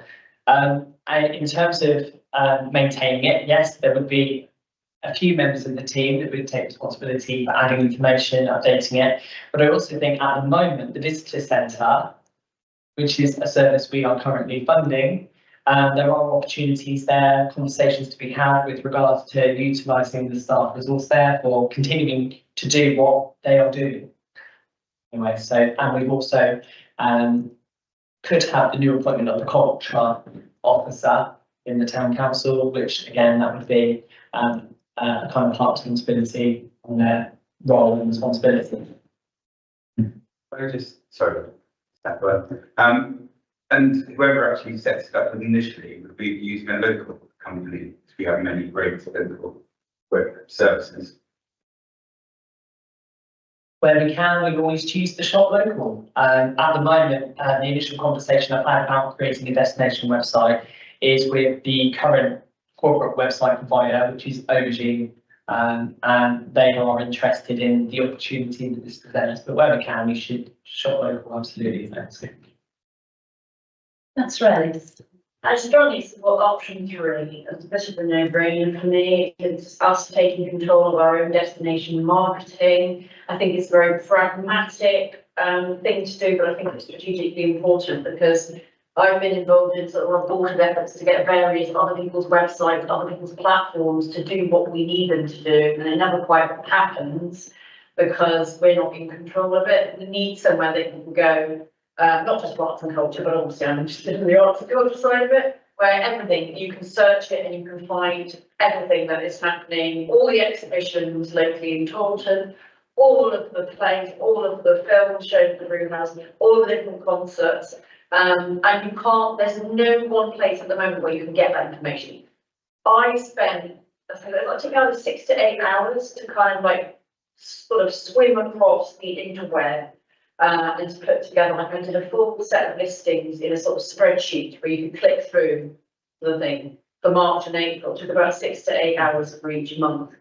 Nobody can be bothered to do it. It's really important that that happens because you need that data. You need all of the stuff in one place. So I'm very much in favour of this. I think that, you know, it can be very, very Taunton, very specific to Taunton. My question would be, what's the URL thingy, domain, what do you got? What would it be? What's the www, what's it? And how does that all work? So I have looked for the domain Visit Taunton. It's currently taken. There are other URLs. URLs, for those that don't know, stands for Universal Resource Locator.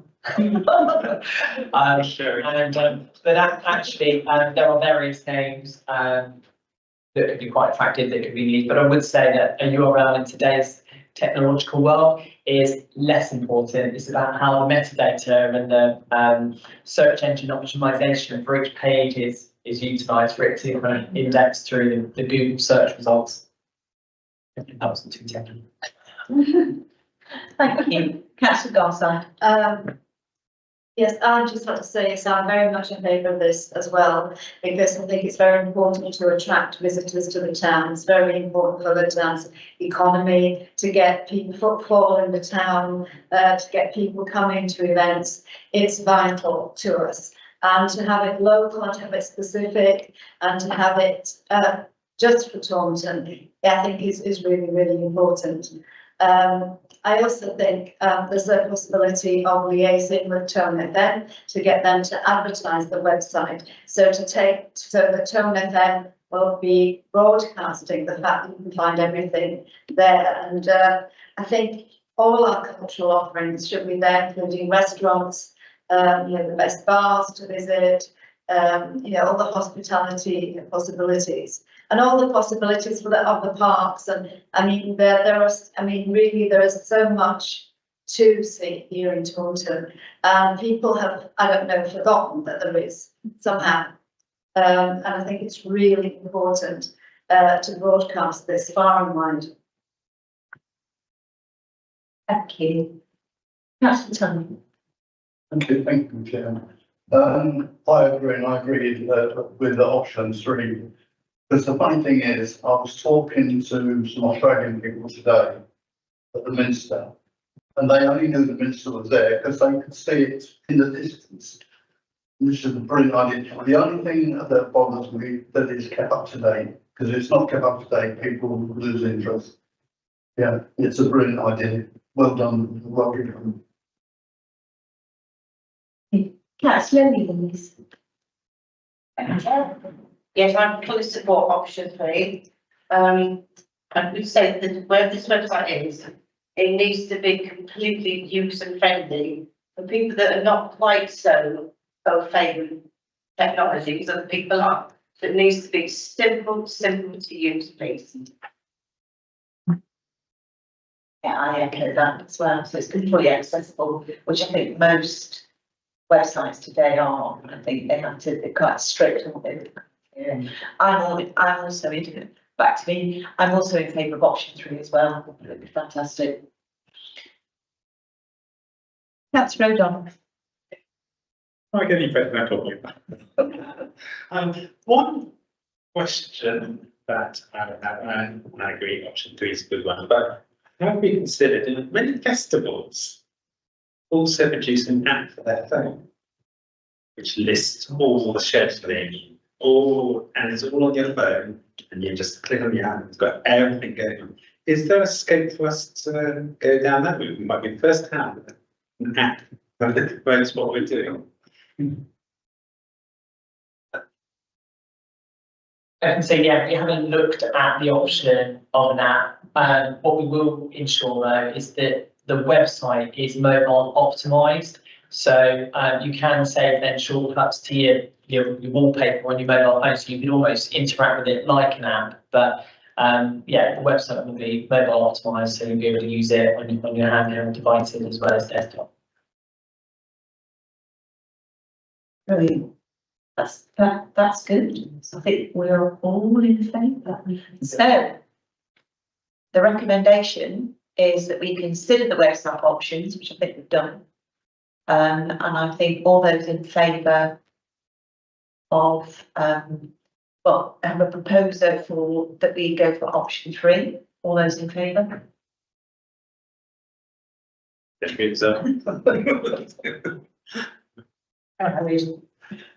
the trouble with being chair, you always get.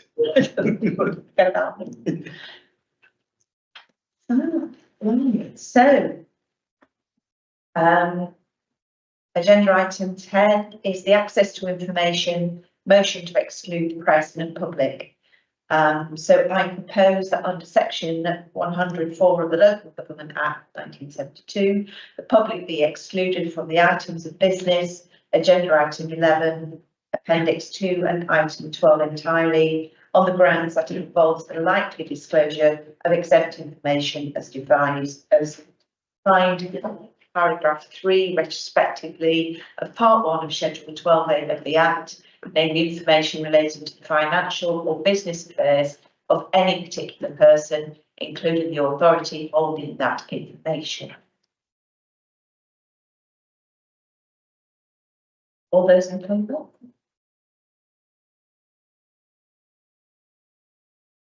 Karen? Does this mean we also stop recording?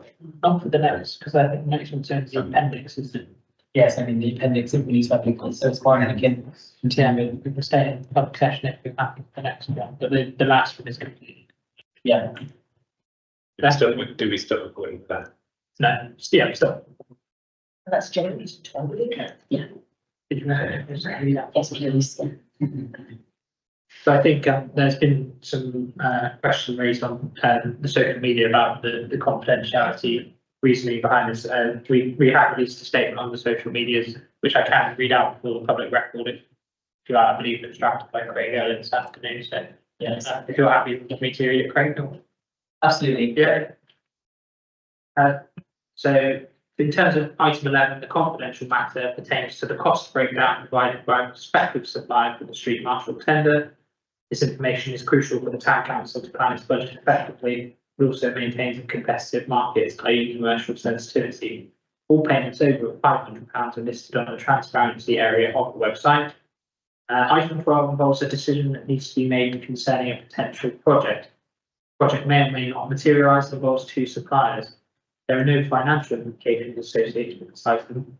However, it does involve discussions about 2 organisations that the council may potentially collaborate with in the future.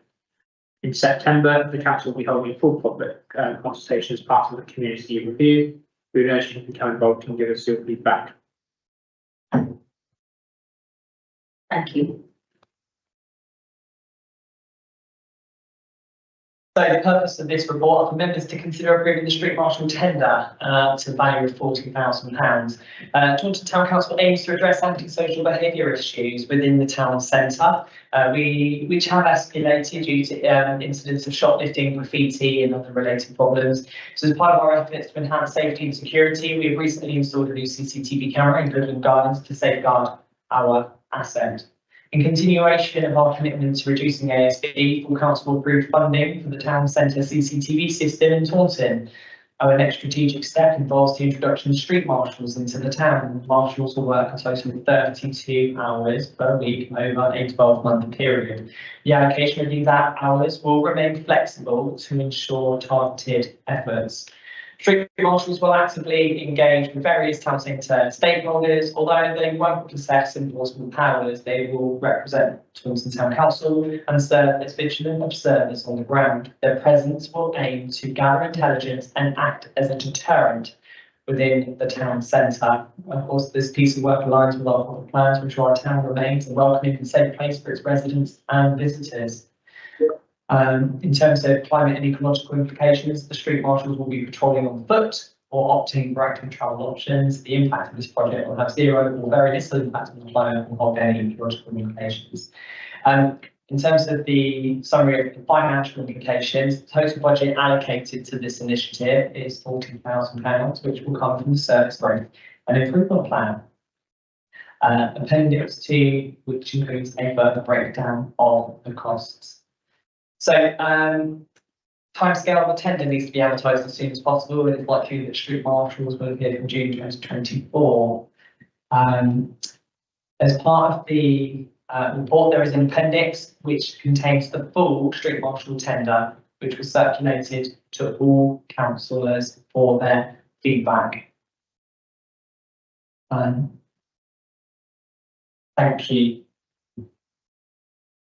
Thank you, Craig. Any questions, Craig?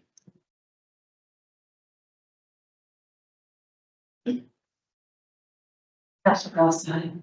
And what would be the hours of the street marshals? I mean, when will they be patrolling? Thank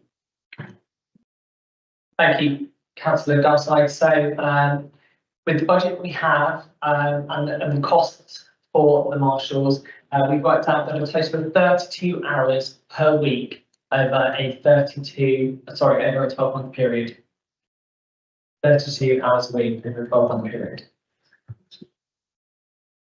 But between which hours? I mean, because lots of this antisocial behaviour occurs at night time. So, you know, would it be, you know, late into the night, or, you know, and would they be patrolling, you know, all by themselves or in pairs? You know, because I think I would like to be the person having to control, you know, the antisocial behaviour in Taunton all by myself and just one person, and I say, you know, stop doing that. You know, I think it's a kind of frightening prospect. Yeah, thank you. So the hours will remain flexible. So when the street marshals come in, and they will select a particular day and time based on the current evidence and the intelligence we have, and then their information gathering exercise that they will build up over the days and weeks would then determine where they need to focus their efforts. So we want to keep it quite flexible and agile, depending on where the issues are, where they're raising, where they're being raised, and when. And with regards to pairs, that would also determine based on when the activities crimes are being reported. So if it's during a busy day, it could be by themselves, but actually if the incidents are being reported late into the evening, then they would, for health and safety purposes, obviously do that in pairs. Councillor Clark, Councillor Alice, Councillor Tiffany. Thank you. Could we specify at all that they are very knowledgeable of Taunton? Or is that going a bit too far? I was just thinking whether as they're walking around with a member of the had a question, like where to go for something, they would actually just be like, yes, down this way, and bits like that. Also, would they eventually, if it all works out, take over the locking and unlocking of Bibury Park, save on an extra cost there? There was something else, but that's gone from my mind now, but yeah, it's maybe if they could be quite knowledgeable.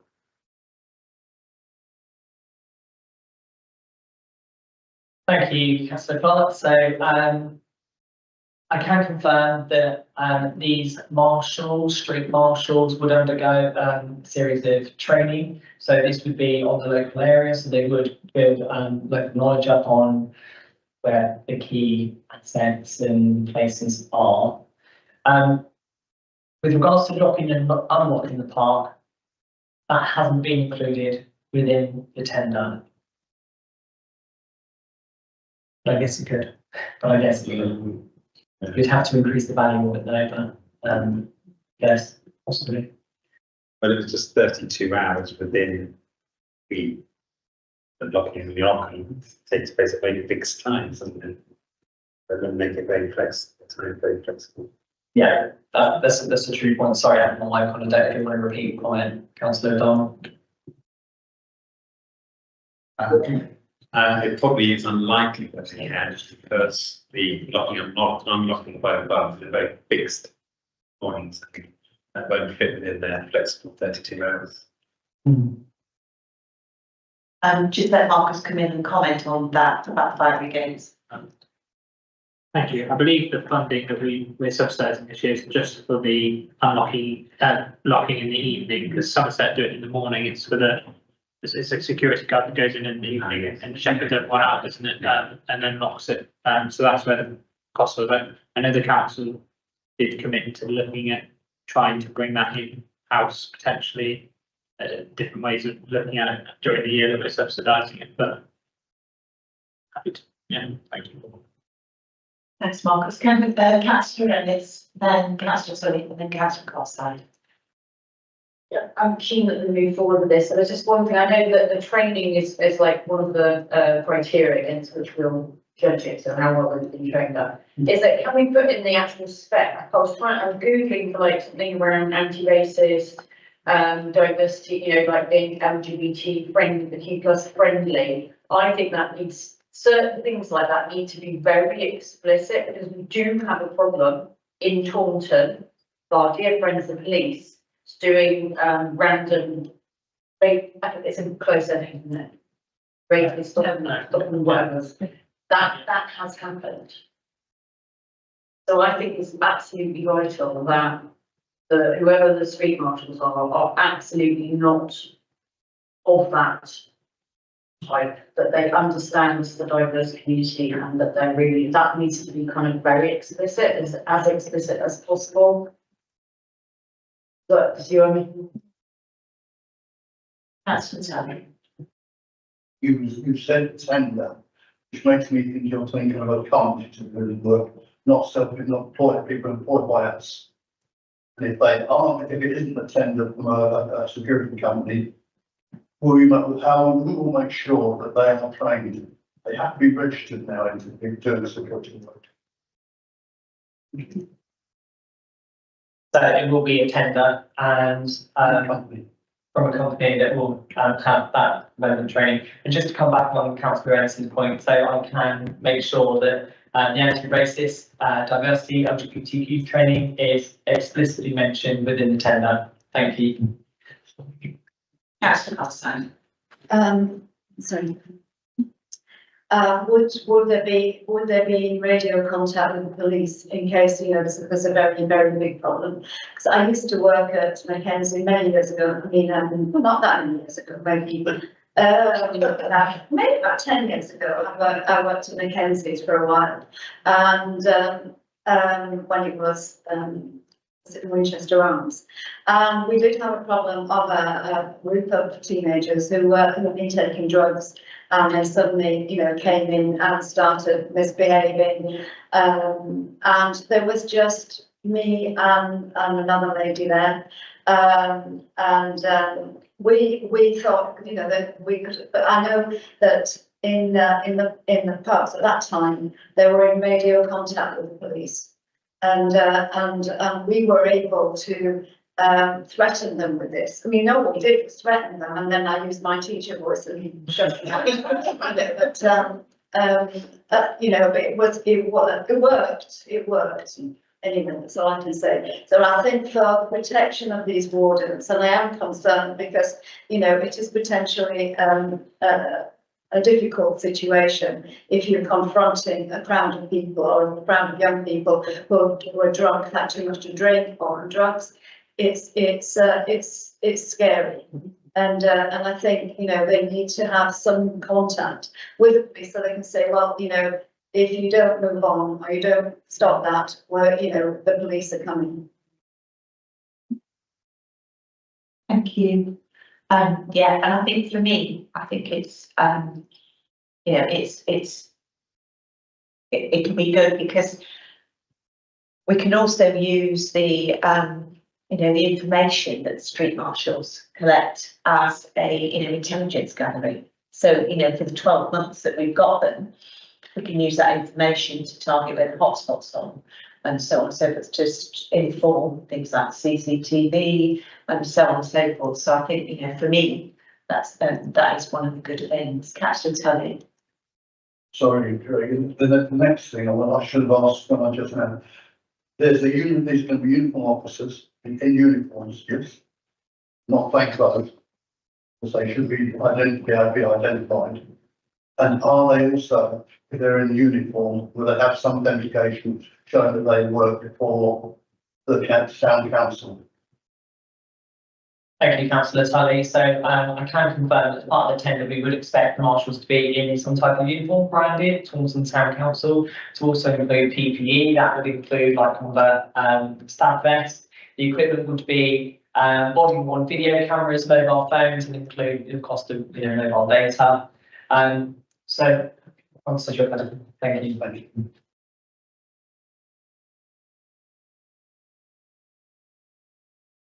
So the recommendation is that we consider the details of the tender that Craig has supplied us with and approve the tender.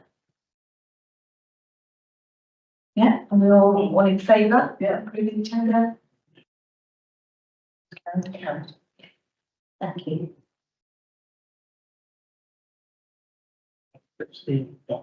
So obviously the next agenda item is confidential item, if you'd like to.